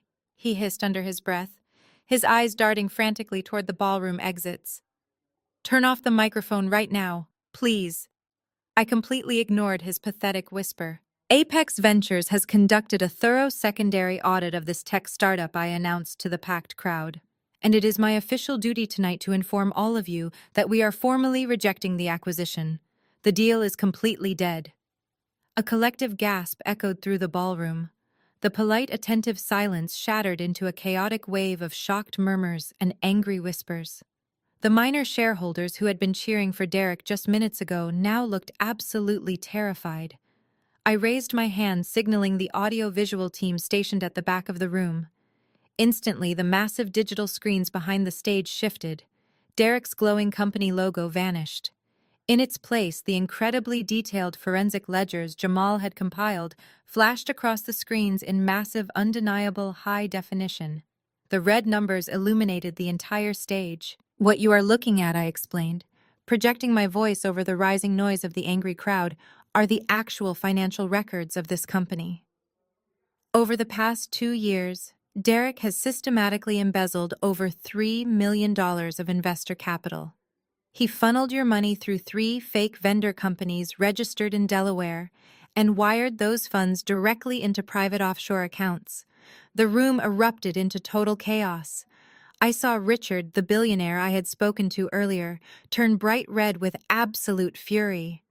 Several board members of Derek's startup stood up from their tables shouting furious demands for an explanation. They were pulling out their cell phones, desperately calling their own legal teams. The wealthy elites who had been clapping for him were now calling for his head, realizing they had been robbed blind. "Stop it!" Derek screamed, his voice cracking in panic. He lunged toward the edge of the stage, waving his arms frantically at the tech booth. "Turn the screens off right now. She is lying. She doctored those files because she is a bitter, jealous woman trying to ruin my life. The ledgers have already been verified by independent forensic accountants," I countered, smoothly cutting off his pathetic defense. "Furthermore, the IRS flagged his personal and business accounts yesterday morning. The federal government has already frozen every single asset tied to his name. The company you all invested in is completely bankrupt. Its value is absolute zero." That was the breaking point. The illusion of his billionaire future was completely shattered, and the terrifying reality of federal prison was staring him right in the face. Derek lost whatever was left of his sanity. He let out a primal, furious roar. He dropped his polished CEO persona completely and lunged directly at me across the stage, his hands reaching aggressively for my throat. He never even made it within 3 feet of me. The 2 massive private security guards I had stationed near the stage stairs moved with lightning speed. Before Derek could lay a single finger on my emerald silk gown, they tackled him mid-stride. The brutal impact sent all 3 of them crashing hard onto the polished wood of the stage. The clear acrylic podium tipped over, sending the heavy leather-bound Apex contract and the gold fountain pen clattering uselessly onto the floor. Derek struggled wildly against the guards, thrashing his legs and screaming unhinged obscenities. One of the security guards easily pinned Derek's arms behind his back, pressing his face firmly into the cold stage floor. His expensive custom tuxedo jacket ripped loudly at the shoulder seam. I did not flinch. I did not take a single step back. I simply looked down at him, watching the man who had humiliated me in public now pinned to the ground like a common criminal, while his entire world burned to ashes. I did not flinch. I did not take a single step back. I simply looked down at him, watching the man who had humiliated me in public, now pinned to the ground like a common criminal, while his entire world burned to ashes. Before Derek could spit out another desperate threat, the heavy gilded doors at the back of the grand ballroom swung open with a violent crash. The classical music had long stopped, but the sheer force of the doors hitting the walls sent a new wave of shock through the room. A line of men and women wearing dark tactical jackets with the letters FBI and SEC emblazoned across their backs marched into the country club. They moved with absolute precision, fanning out across the room and blocking every possible exit. The lead federal agent, a tall, imposing man with a no-nonsense expression, walked straight down the center aisle. The crowd of billionaires and elite investors eagerly parted for him, stepping back to distance themselves from the radioactive mess Derek had created. The agent climbed the stage stairs and looked down at Derek, who was still struggling against my private security guards. Derek Davis, the agent, announced, his voice loud enough to carry without a microphone. "We have a federal warrant for your arrest on multiple charges of wire fraud, corporate embezzlement, and money laundering. We also have warrants to seize all digital assets, physical hardware, and corporate documentation belonging to your tech startup." The private security guards hauled Derek to his feet. His custom tuxedo was ruined, his hair was a messy disaster, and his face was red with exertion and terror. The federal agent stepped forward, pulled Derek's hands behind his back, and clamped a heavy pair of steel handcuffs around his wrists. The metallic click echoed sharply in the silent room. "This is a massive mistake," Derek stammered, his voice trembling as the reality of the handcuffs finally broke his delusions. "I am a legitimate CEO. You cannot do this. My lawyers will have your badge for this. I am closing a $50 million merger tonight." "There is no merger," Mr. Davis, the agent replied coldly, tightening the cuffs.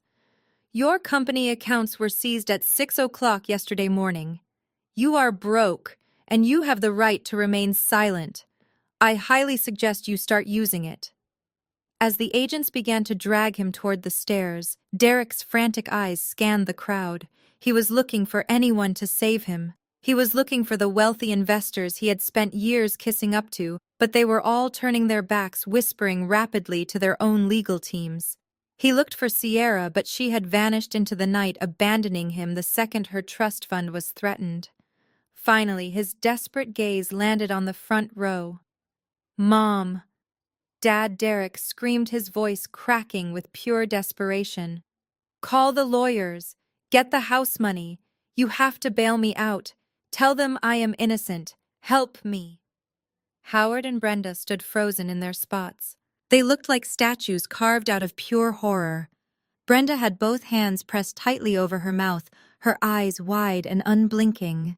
Howard was staring at the shattered remains of his crystal champagne glass on the floor, unable to comprehend the absolute destruction of his retirement plans. Derek's frantic pleas only twisted the knife deeper into their chests. The house money Derek was screaming about was their life savings. It was the cash from the hasty sale of their 4-bedroom family home. They had handed every single penny over to him, believing they were buying equity in a tech empire that was about to be acquired by Apex Ventures. They had voluntarily traded their financial security for shares in a company that the federal government had just declared utterly worthless. Howard finally looked up at his son, who was now being dragged down the center aisle by the FBI agents. His mouth opened, but no sound came out. He could not promise to hire lawyers. He could not promise to bail him out. Howard and Brenda were currently living in a filthy roadside motel room that overlooked a dumpster, and they barely had enough credit left on their cards to pay for the week. The reality hit them with the force of a freight train. The money was gone. The $50 million deal was a lie. Their golden boy was a federal criminal. They had sacrificed their entire existence for a scam, and now they were completely destitute. Derek kicked and fought as they pulled him through the grand ballroom. He twisted his head back for one final look at the stage. He did not look at his parents this time. He looked directly at me. I stood tall under the bright stage lights, my emerald green gown flowing perfectly around me. I gave him a slow, deliberate nod. It was the exact same calm, dismissive expression I had worn when I signed his divorce papers at our anniversary dinner. He finally understood the gravity of my warning. I told him he had absolutely no idea what he had just done. Now, as the heavy country club doors closed behind him, cutting off his screams, the entire world knew. I stood tall under the bright stage lights, my emerald green gown flowing perfectly around me. I gave him a slow, deliberate nod.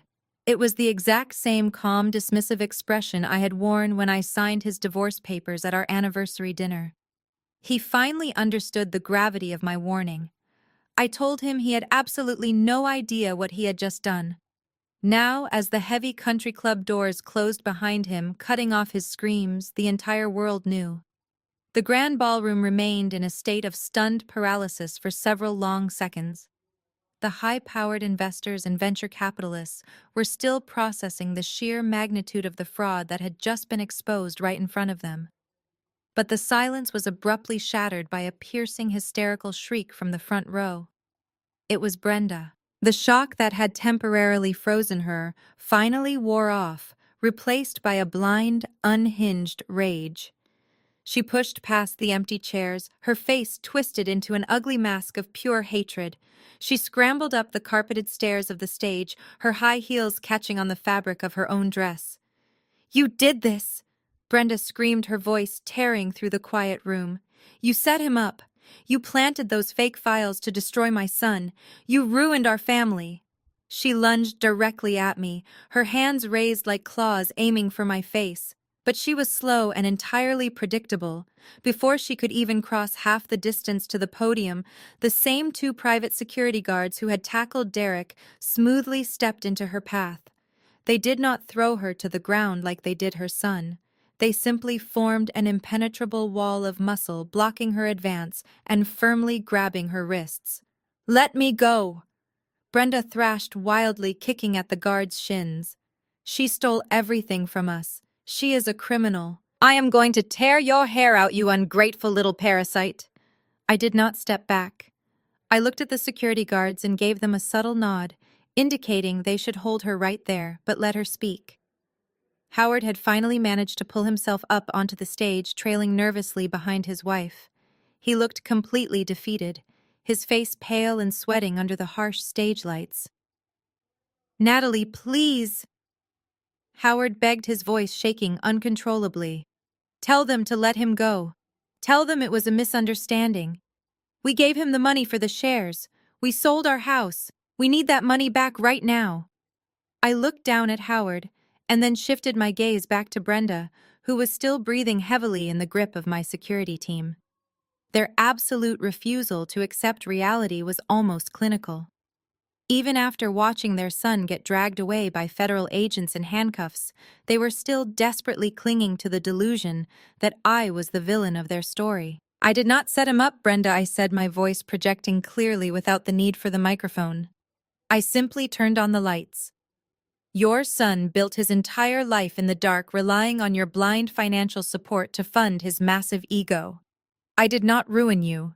Derek ruined you." "That is a lie." Brenda spat, tears of rage spilling down her cheeks. "You were angry because he found a younger, more beautiful woman. You were angry because he kicked you out of his mansion. So you stole our retirement money to get back at us." I let out a short, humorless laugh. "His mansion?" I asked, tilting my head slightly. "You mean the property owned by my private LLC, which he was formally evicted from 2 days ago? And as for your retirement money, I did not touch a single penny of it. But I do know exactly where it went." I took a step closer to the edge of the stage, looking directly into Brenda's furious eyes. "You sold your 4-bedroom family home to a discount cash buyer," I stated, clearly reciting the facts Jamal had provided. "You took the entirety of your life savings and wired it directly into an unregulated offshore holding account. You thought you were buying back early equity in a tech empire. But that account was not registered to this company. It was registered to a dummy shell corporation under Sierra's name." Howard let out a choked, agonizing gasp. He grabbed his chest, stumbling backward as the truth finally began to penetrate his thick skull. Your brilliant genius son took the last dollar you had to your name to pay off his most aggressive creditors and buy expensive jewelry for his mistress. I continued, my tone devoid of any sympathy. There is no equity. There is no $50 million Apex acquisition. The company is completely bankrupt, and its assets are currently being seized by the federal government. Brenda's thrashing slowly stopped. Her legs seemed to lose their strength, and she slumped heavily against the hands of the security guards. You gambled your entire existence on a criminal who despised you enough to steal your future, I told them, delivering the final crushing blow. You traded a 30-year mortgage for a filthy roadside motel room next to a dumpster. And the worst part is, you did it to yourselves because you were too arrogant to ever question him. I gestured to the security guards to let her go. Brenda collapsed onto the carpeted floor of the stage, sobbing uncontrollably into her hands. Howard fell to his knees beside her, staring blankly at the ruined acrylic podium. They had nothing left. No home, no savings, and no golden child to save them. The brutal reality of their absolute ruin had fully set in, and it was a prison of their own making. The brutal reality of their absolute ruin had fully set in, and it was a prison of their own making. While Howard and Brenda remained collapsed on the stage, a sudden, violent commotion erupted near the entrance of the grand ballroom. The heavy gilded doors, which had just closed behind the federal agents, were thrown open once again with terrifying force. A towering man with silver hair and a deeply lined, furious face marched into the room. It was Gregory Sierra's father. He was a ruthless venture capitalist who had built a massive fortune and guarded his pristine corporate reputation with an iron fist. The crowd of elite investors instantly recognized him and parted ways, stepping back in hushed, fearful anticipation. Gregory did not look at the stage. He did not look at the fallen Apex contract. His cold, furious eyes scanned the room until they locked onto the massive melting ice sculpture. Sierra was still standing there, paralyzed. She was clutching her crystal champagne glass, the soggy piece of paper containing her morality clause still floating at the bottom. When she saw her father storming toward her, a brief flash of desperate hope crossed her face. She mistakenly believed he had rushed down here to deploy his expensive legal team and save her from the nightmare. "Daddy, thank God you are here!" Sierra cried, her voice trembling as she took a hesitant step forward. "Derek is being framed by his crazy ex-wife. You have to call your lawyers and fix this right now." Gregory did not slow his pace. He did not offer a comforting embrace or a reassuring word. As he closed the distance between them, he swung his heavy hand and violently slapped the crystal champagne glass right out of her grip. The glass shattered forcefully against the ice sculpture, sending a spray of expensive champagne and shattered crystal across Sierra's sheer designer gown. "Do not ever tell me to fix your pathetic mistakes," Gregory snarled, his voice a low, terrifying growl that easily carried across the dead silent ballroom. "My legal team just pulled me out of a board meeting to brief me on the federal warrants. You let that arrogant con artist list you as a primary account holder for a fraudulent offshore shell company. You dragged my family name directly into a federal embezzlement investigation." Sierra began to hyperventilate, the color completely draining from her face. I did not know she sobbed uncontrollably. "He told me it was just a creative tax strategy. I swear I did not know he was stealing. Ignorance is not a legal defense." Gregory snapped, his face twisting with absolute disgust. "And it certainly does not excuse the profound humiliation you have brought upon my company tonight. I warned you about chasing flashy, broke men. I explicitly warned you about the morality clause in your trust." Sierra dropped to her knees right there in front of the entire Silicon Valley elite, grabbing handfuls of her father's expensive suit coat. "Please do not cut me off, Daddy," she begged, tears ruining her flawless makeup. "I have nothing else. I will do whatever you want. You have exactly what you earned." Gregory said, yanking his coat out of her desperate grip with brutal efficiency. Your trust fund was permanently dissolved the second I got off the phone with my attorneys. Your credit cards are canceled. I am sending a team to your apartment tomorrow morning to pack up your belongings. You are no longer welcome in my house. Gregory grabbed her firmly by the arm, hauling her to her feet. Now walk out of here before you embarrass me any further, he commanded. He dragged her toward the exit, her sheer gown catching on the carpet as she stumbled and cried, completely stripped of her false royalty. Meanwhile, outside the Oakmont Country Club, the crisp night air offered absolutely no comfort to Derek. The federal agents marched him down the front steps, his hands cuffed tightly behind his back. The flashing red and blue lights of the police cruisers painted the manicured lawn in chaotic, jarring colors. As Derek reached the bottom of the steps, he saw Gregory hauling Sierra out of the building. Derek's eyes lit up with a final desperate spark of hope. Sierra, he yelled, struggling against the federal agent's grip. Tell your father to post my bail. We can fight this together. Sierra did not even look at him. She was crying hysterically too, consumed by her own sudden poverty to care about the man who had caused it. Gregory shoved his weeping daughter into the back of his waiting black SUV and slammed the heavy door shut, without giving Derek a single glance. The SUV sped off into the dark night, leaving Derek standing in the cold. The federal agent grabbed the back of Derek's ripped tuxedo jacket and shoved him roughly against the side of the police cruiser. The officer patted him down aggressively, emptying his pockets of his phone, his wallet, and the useless gold debit card that was now tied to a completely frozen empty bank account. The agent opened the heavy rear door of the cruiser and pushed Derek inside. The door slammed shut with a loud final thud.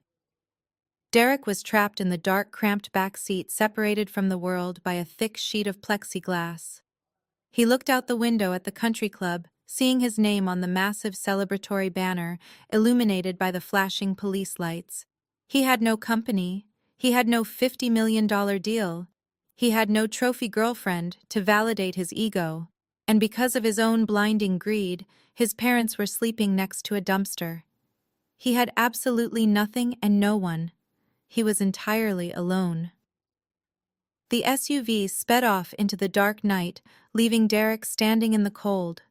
The federal agent grabbed the back of Derek's ripped tuxedo jacket and shoved him roughly against the side of the police cruiser. The officer patted him down aggressively, emptying his pockets of his phone, his wallet, and the useless gold debit card that was now tied to a completely frozen empty bank account. The agent opened the heavy rear door of the cruiser and pushed Derek inside. The door slammed shut with a loud final thud. Derek was trapped in the dark, cramped back seat, separated from the world by a thick sheet of plexiglass. He looked out the window at the country club, seeing his name on the massive celebratory banner illuminated by the flashing police lights. He had no company. He had no $50 million deal. He had no trophy girlfriend to validate his ego. And because of his own blinding greed, his parents were sleeping next to a dumpster. He had absolutely nothing and no one. He was entirely alone. The harsh fluorescent lights of the federal holding facility buzzed relentlessly overhead. It had been less than 24 hours since Derek was handcuffed at the country club, but he already looked like he had aged a decade. He was sitting at a scratched metal table in a small windowless visitor room, wearing an oversized orange jumpsuit that swallowed his previously sharp, arrogant frame. His perfectly styled hair was a greasy mess, and his eyes were bloodshot from a completely sleepless night. The heavy steel door swung open, and a frantic-looking man in a rumpled gray suit walked in, dropping a thick leather briefcase onto the metal table. It was Arthur, his high-priced corporate defense attorney. Arthur did not offer a handshake. He did not offer a reassuring smile. He simply pulled out a massive stack of federal indictment papers and slammed them down in front of Derek. This is a complete disaster. Derek Arthur started, his voice tight with stress. The SEC, the IRS, and the FBI have formed a joint task force on your case. They have seized every single hard drive from your office, And they have successfully tracked the offshore wire transfers. They have the fraudulent vendor invoices. They have everything. Derek swallowed hard, his throat completely dry. How bad is it? He croaked, gripping the edge of the metal table. Just tell me how much I owe. I can restructure the debt. I can talk to the investors and explain that the funds were just temporarily reallocated. We can fix this. Arthur let out a harsh, disbelieving laugh. Fix this, he repeated, shaking his head.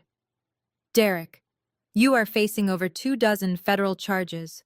Between the embezzled investor capital, the massive unpaid corporate loans, and the IRS penalties for offshore tax evasion, your total financial liability is currently sitting at over $10 million. And that does not even include the upcoming civil lawsuits from your own parents and the other minor shareholders. $10 million. Derek gasped, his face turning completely ashen. That is impossible. I do not have $10 million. They froze my accounts. They took everything. I know they did. Arthur snapped, rubbing his temples. That is why the federal prosecutors are moving to liquidate every single physical asset tied to your name. They are taking the cars, they are taking your personal bank accounts, and they are liquidating the remaining shell companies. But even after all of that, you are still going to be millions of dollars in debt. Derek's breathing became shallow and rapid. Panic completely consumed him. His mind raced frantically, searching for any possible escape hatch, any loophole he could exploit to save himself. Then his eyes lit up with a sudden, desperate realization. Natalie, Derek shouted, slamming his hand against the metal table. What about Natalie? We were married for 5 years while I built that company.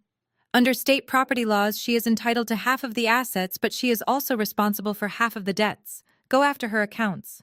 She has money hidden away, I know she does. She is a senior partner at a massive venture capital firm. Make her pay half of the $10 million. Arthur stopped rubbing his temples. He stared at Derek, his expression shifting from stressed to absolutely incredulous. He reached into his leather briefcase, pulled out a single manila envelope, and slid it across the table. Are you completely out of your mind? Derek, Arthur asked, his voice dropping to a low, steady whisper. Did you already forget what you did 2 months ago? Derek stared at the envelope. It was the exact same envelope he had proudly tossed onto my plate at the Michelin star restaurant during our anniversary dinner.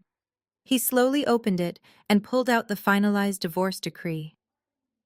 You paid a cheap strip mall lawyer to draft the most aggressive cutthroat divorce settlement I have ever seen, Arthur explained, pointing a sharp finger at the documents. You were so absolutely terrified that your wife was going to take half of your imaginary $50 million acquisition that you forced her to sign a total ironclad waiver of all shared marital assets and liabilities. You legally severed every single financial tie between the two of you before the federal government even opened their investigation. Derek's hands began to shake violently as he read the words on the page. The signature at the bottom? My flawless, deliberate signature stared back at him, mocking his arrogant stupidity. She signed it, Derek whispered, his voice breaking. I made her sign it in front of my entire family. Arthur leaned back in his chair, crossing his arms. Yes, you did, Arthur confirmed, his tone devoid of any pity.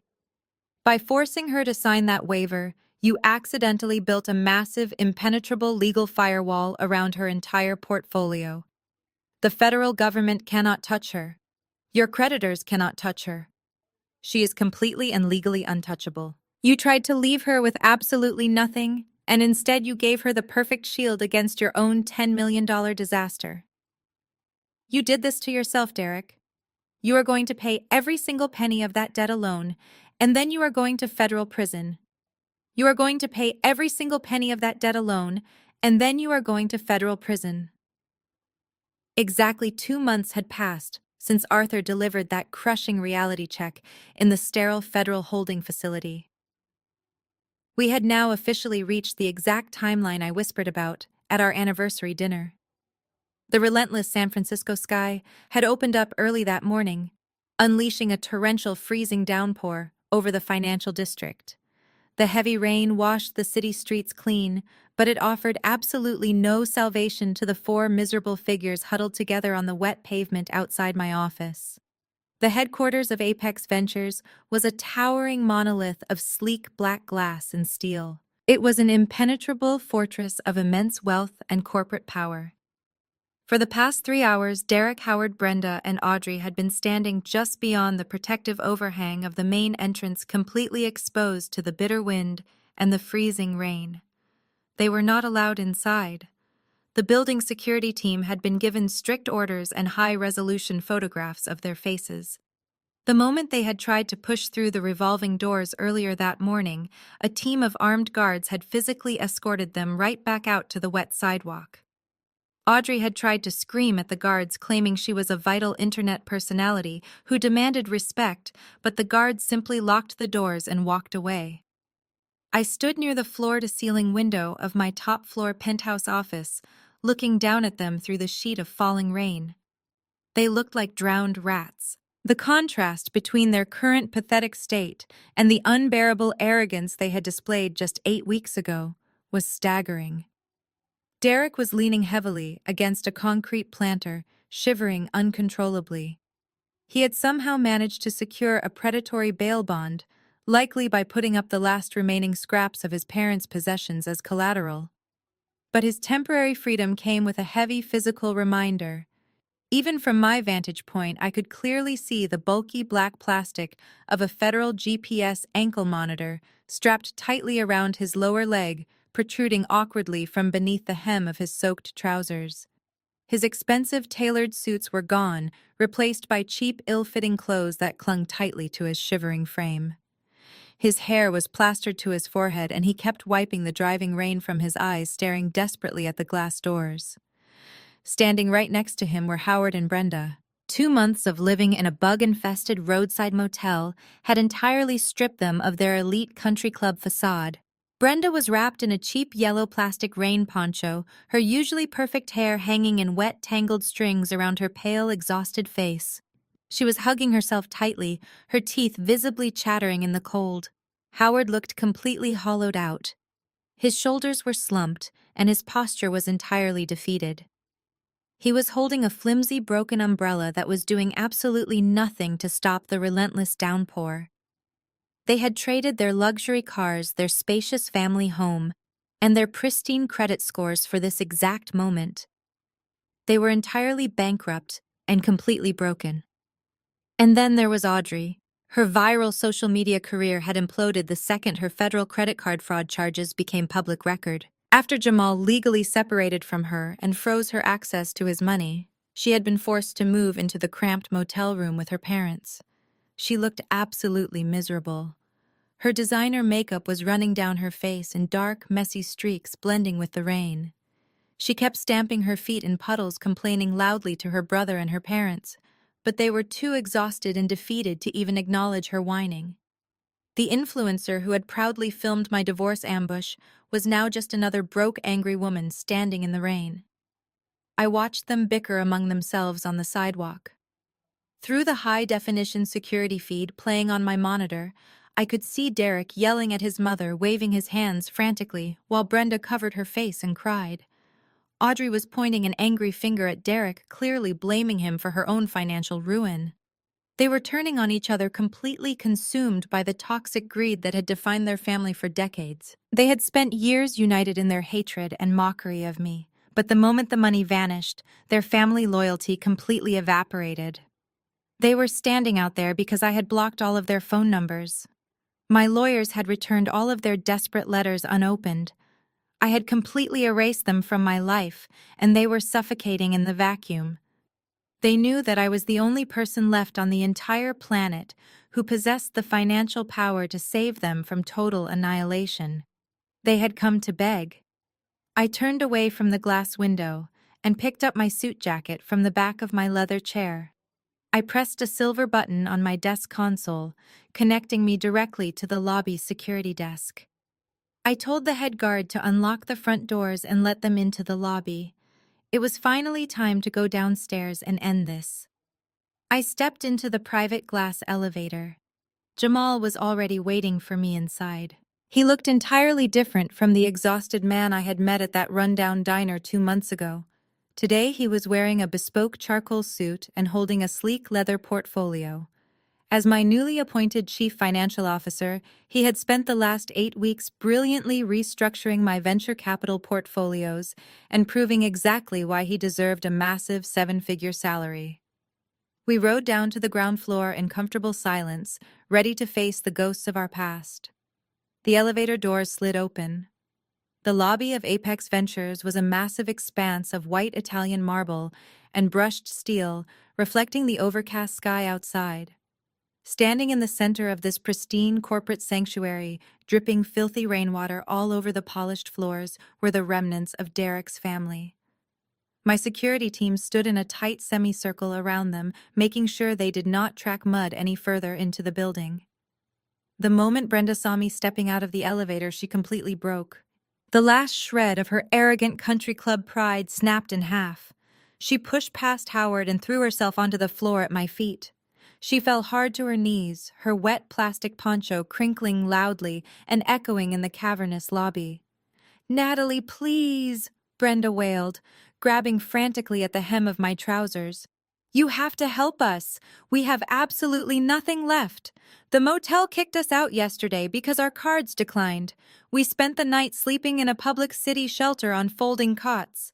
Please, Natalie, I am begging you. Just buy us a small house, a tiny apartment somewhere. You have so much money. We are family." I looked down at the woman who had spent 5 years calling me a gold digger and a parasite. The woman who had proudly applauded when her son served me divorce papers in front of a crowded restaurant.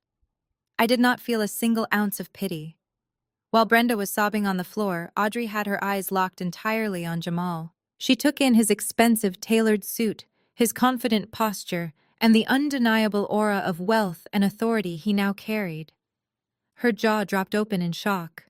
Jamal Audrey choked out, taking a hesitant step toward him. "You are working here. You are an executive." Jamal looked at his soon-to-be ex-wife with absolute icy indifference.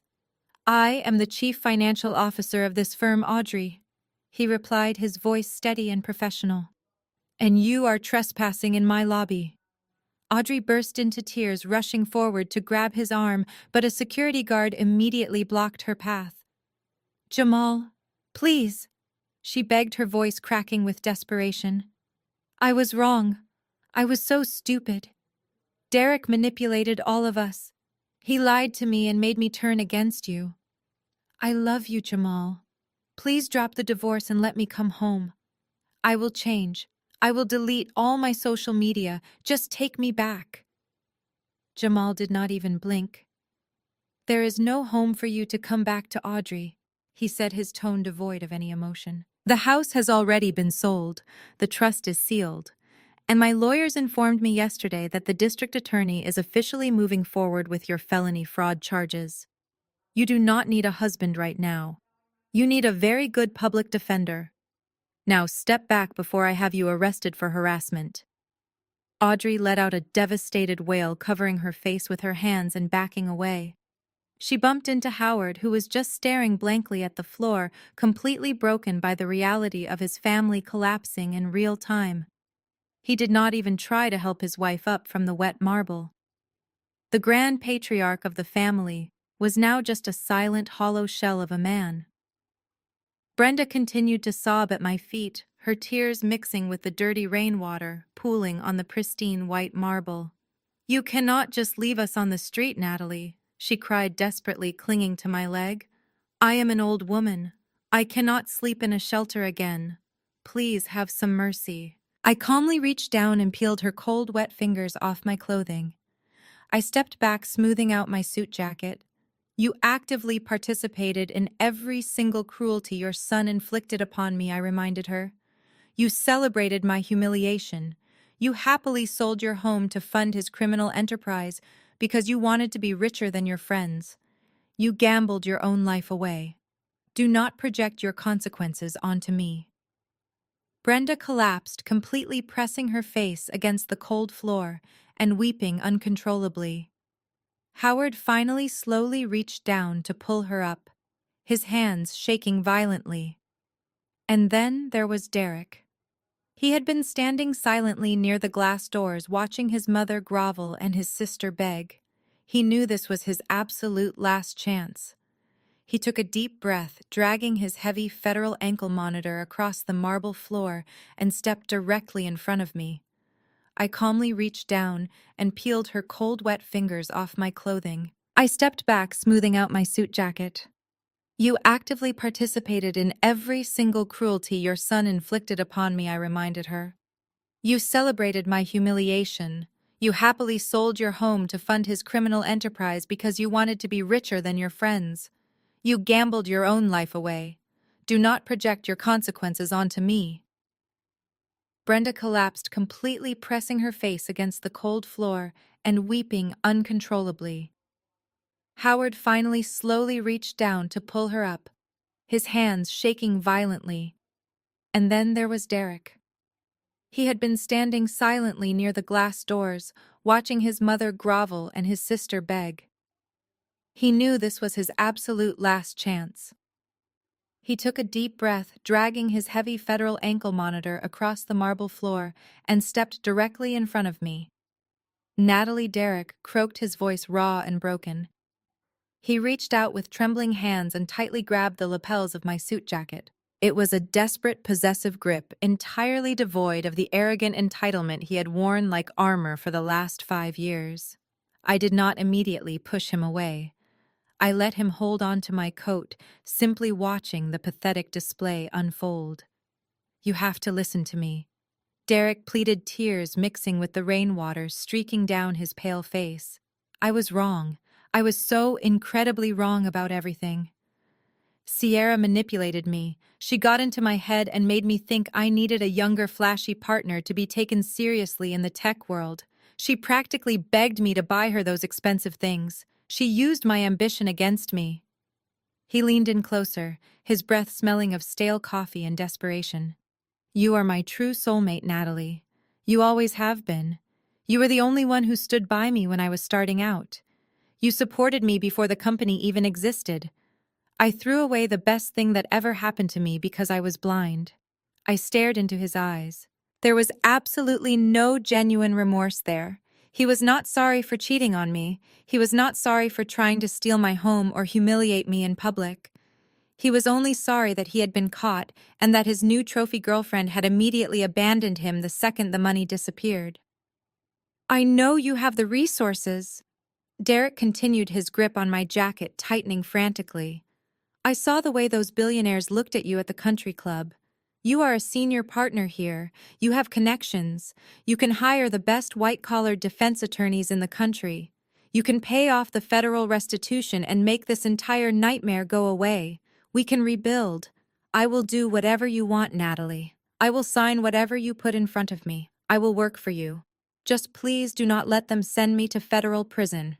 His voice cracked on the last word, echoing pathetically through the massive marble lobby. The great tech CEO, the visionary who was supposed to change the world, was now literally begging his ex-wife to buy his freedom. I looked at his desperate face, taking in the dark circles under his eyes, the cheap, wet clothes, and the terrifying reality of the federal monitor strapped to his ankle. He had spent years treating me like a stepping stone, an inconvenient burden he had to tolerate until he struck it rich. He had convinced his entire toxic family that I was worthless. I raised my hands and firmly grabbed his wrists. I did not struggle. I did not yell. I simply applied enough pressure to let him know that I was completely in control. "Derek," I said, my voice perfectly calm and devoid of any emotion.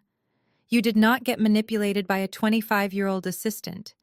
You made every single fraudulent choice entirely on your own because you are fundamentally greedy and obsessively insecure.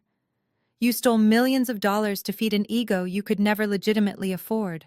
I peeled his hands off my jacket, letting his arms drop uselessly to his sides. And as for hiring top lawyers, I continued, stepping back out of his reach. "I would not spend a single dollar of my hard-earned money to shave even 1 minute off your federal sentence. You built this prison, Derek, brick by fraudulent brick." Derek's face crumpled. The last spark of desperate hope completely died in his eyes. He realized in that exact moment that the woman he had underestimated for 5 years was the only person powerful enough to save him, and she was perfectly content to watch him drown. The massive marble lobby grew incredibly quiet. The only sounds left were the heavy rain lashing against the floor-to-ceiling glass windows and the pathetic wet gasps coming from Brenda as she remained slumped on the floor. Howard stood completely paralyzed, his gaze fixed on nothing at all. Audrey was shivering, wrapping her arms around herself, realizing that Jamal was truly gone and that her own future was entirely destroyed. Derek stood frozen, his arms hanging uselessly by his sides, staring at me with a hollow, empty expression. I looked at the four of them, taking in the absolute magnitude of their ruin. I did not feel a single trace of anger anymore. I did not feel pity or sadness. I felt absolutely nothing. They were just strangers standing in my building, dripping muddy water onto my spotless floors. "Do you remember our anniversary dinner, Derek?" I asked, my voice cutting through the quiet lobby like a sharpened blade. "I remember it vividly. I remember the exact smell of the expensive champagne you ordered. I remember the smug look on your face when you pulled that manila envelope from your tailored suit jacket. But most of all, I remember the sound." I shifted my gaze to Howard and Brenda. They flinched under my cold stare. "I remember the sound of your parents clapping for you. I remember how genuinely happy they were to watch you discard me. They clapped because they thought they were finally getting rid of the cheap dead weight. They clapped because they thought you were about to hand them the keys to a $50 million kingdom. Instead, you handed them a one-way ticket to a homeless shelter." I turned my eyes to Audrey. She looked away, unable to meet my gaze. "And I remember you holding up your phone with that vicious little smile, recording my humiliation, so you could farm sympathy from strangers on the internet. You wanted to go viral, Audrey. Now your mugshot is going to be public record." You all sat at that table bathed in the warm light of a Michelin star restaurant, and you rejoiced in my absolute destruction. You thought you had won. The four of them remained completely silent, forced to listen to every single word. They could not argue.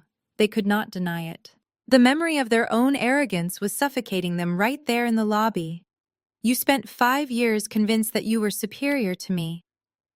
I continued, my tone completely devoid of any warmth. "You thought my quiet life was a sign of weakness. You mistook my patience for stupidity. But your arrogance made you incredibly blind. You were so busy looking down on me that you never bothered to check what I was actually building. You were so obsessed with the illusion of wealth that you happily sold your own souls to protect a criminal."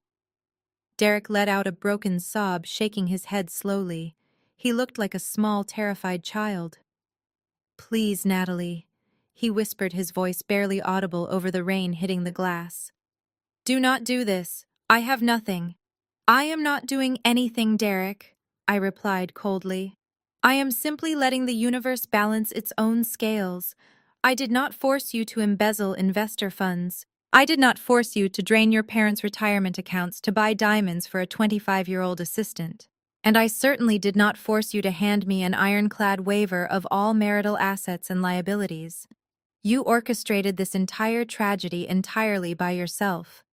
I just stepped out of the way and let the building collapse on top of you."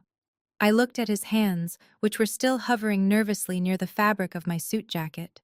He looked like he wanted to grab me again, like he wanted to fall to his knees and beg, just like his mother. He wanted me to save him from the $10 million debt and the federal prison sentence that was waiting for him.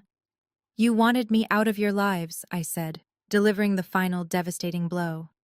My voice echoed loudly off the polished marble walls, leaving absolutely no room for misinterpretation. "Congratulations! You succeeded." He reached out instinctively, his wet fingers grazing the sleeve of my custom jacket, in a final pathetic attempt to hold on to me. I did not flinch. I simply raised my hand and brushed his fingers off my sleeve, exactly like I was flicking away a piece of worthless lint. The dismissal was absolute. It was the physical manifestation of his complete irrelevance. I turned my back on him. I did not look at Brenda sobbing on the floor. I did not look at Howard's defeated posture or Audrey's ruined, tear-stained face. I looked at Jamal, who gave me a firm, respectful nod. Together we walked away from the miserable group, leaving them standing in the cold, sterile lobby. My security team instantly stepped forward, forming a solid human barricade between my past and my future. As I walked toward the elevator, I heard the head security guard order them to leave the premises immediately. The era of their toxic entitlement was officially over. Jamal and I stepped into the private glass elevator waiting at the end of the hall. The polished doors silently slid shut, sealing us off from the chaos of the lobby. As the elevator began its smooth ascent, I looked down through the transparent floor-to-ceiling glass for one final view of my past. Derek finally gave out. His legs buckled beneath him, and he collapsed onto the wet marble floor right next to his weeping mother. He buried his face in his hands, his shoulders shaking violently as the reality of his $10 million debt and his looming federal prison sentence crushed the last breath of fight out of him. Howard was just staring blankly at the glass doors, while Audrey hugged her arms, shivering in the cold. My security team stepped forward, pointing firmly toward the exit. The last image I ever saw of Derek's family was them being herded out into the freezing San Francisco rain, exactly where they belonged. 6 months later, the freezing rain of that miserable morning felt like a lifetime ago. I stood at the bow of my private yacht, the salty ocean breeze catching my hair as we cruised smoothly through the crystal-clear turquoise waters of the Mediterranean. The sun was shining brightly, casting a warm, golden glow over the massive wooden deck. I took a sip of chilled champagne and turned around to look at the people gathered on the boat. There were no fake influencers, no arrogant tech founders, and no greedy relatives looking for a handout. I was surrounded by genuine friends and colleagues who respected my mind and valued my presence. Jamal was sitting on a plush white lounge chair wearing sunglasses and a relaxed linen shirt, laughing at a joke Richard was telling. Jamal had officially finalized his divorce from Audrey and was thriving as my right-hand man, completely free from the toxic weight of his former in-laws. The legal system had moved swiftly in our absence. Derek, realizing he had absolutely no defense and no money to pay Arthur, his expensive lawyer, ended up taking a plea deal. He is currently serving an 8-year sentence in a federal correctional facility in Nevada. Every single cent he ever makes in the future will be automatically garnished to pay back the investors he defrauded. Howard and Brenda never got their money back. They were forced to move into a tiny subsidized apartment on the outskirts of the city, living entirely on fixed Social Security checks and complaining bitterly to anyone who would listen. Audrey is working as a receptionist at a cheap dental clinic, her social media accounts permanently deleted after her felony fraud conviction resulted in 3 years of strict probation. And Sierra is back to living in a cramped studio apartment, completely cut off from her family wealth, learning exactly how hard the real world is when you cannot steal from others. I walked over to the railing, resting my arms against the polished mahogany. I looked out at the endless expanse of the blue ocean, feeling a profound sense of peace. For 5 years, I allowed myself to be diminished. I shrank my own success to make an insecure man feel tall. I tolerated disrespect from a family that viewed my kindness as a weakness to be exploited. I thought I was keeping the peace, but I was really just betraying my own potential. The greatest lesson I learned from the collapse of my marriage is that you can never buy loyalty from people who are fundamentally greedy. You cannot convince people to respect you if they are determined to misunderstand you. When people show you that they value your money over your humanity, you must believe them the very first time. You do not need to scream, you do not need to seek vengeance, and you do not need to play their manipulative games. You just need to know your own worth, firmly establish your boundaries, and watch as they destroy themselves with their own toxic choices. Sometimes the absolute sweetest revenge is simply securing your own peace and letting the trash take itself out. Have you ever had to walk away from a toxic relationship or a family that refused to see your true value? How did you find the strength to set your boundaries and reclaim your life? I would love to read your stories and hear your experiences in the comments section below. If my journey resonated with you today, please hit the like button and subscribe to the channel for more stories of resilience and empowerment. Share this video with anyone who might need a reminder that it is never too late to stop apologizing for your success and start living entirely for yourself. Thank you so much for watching, and remember that your peace is your ultimate power. The story of Natalie's quiet but devastating triumph over Derek and his greedy family leaves us with a profound lesson about self-worth and composure. In a society that often encourages us to loudly defend ourselves when we are attacked, this narrative teaches us that the ultimate power actually lies in silent, unyielding boundaries. When faced with public humiliation and deep betrayal, the natural human instinct is to scream to fight back and to frantically prove our value to those trying to tear us down. Derek and his family thrived on that kind of toxic theater. They wanted a screaming match. They wanted Natalie to break down and beg. Instead, she offered them absolute, unshakable silence. By refusing to engage in their chaotic narrative, she denied them the control they desperately craved. She knew that her worth was not defined by their flawed perception of her, nor did she need to loudly convince them of her success. This highlights the most crucial takeaway from the story. You do not have to save toxic people from the consequences of their own destructive choices. Derek's downfall was not a malicious act of vengeance initiated by Natalie. It was the inevitable collapse of a life built entirely on fraud, arrogance, and unchecked greed. When we finally recognize our own value, we stop acting as human shields for those who consistently mistreat us. We simply step aside and let the natural consequences of their actions catch up to them. Protecting your peace is never cruel. It is a vital act of self-preservation. True revenge is not about actively destroying someone else. It is about reclaiming your independence and thriving in the aftermath. Take a step back today. Evaluate the relationships that drain your energy and firmly prioritize your own peace over the fragile egos of others.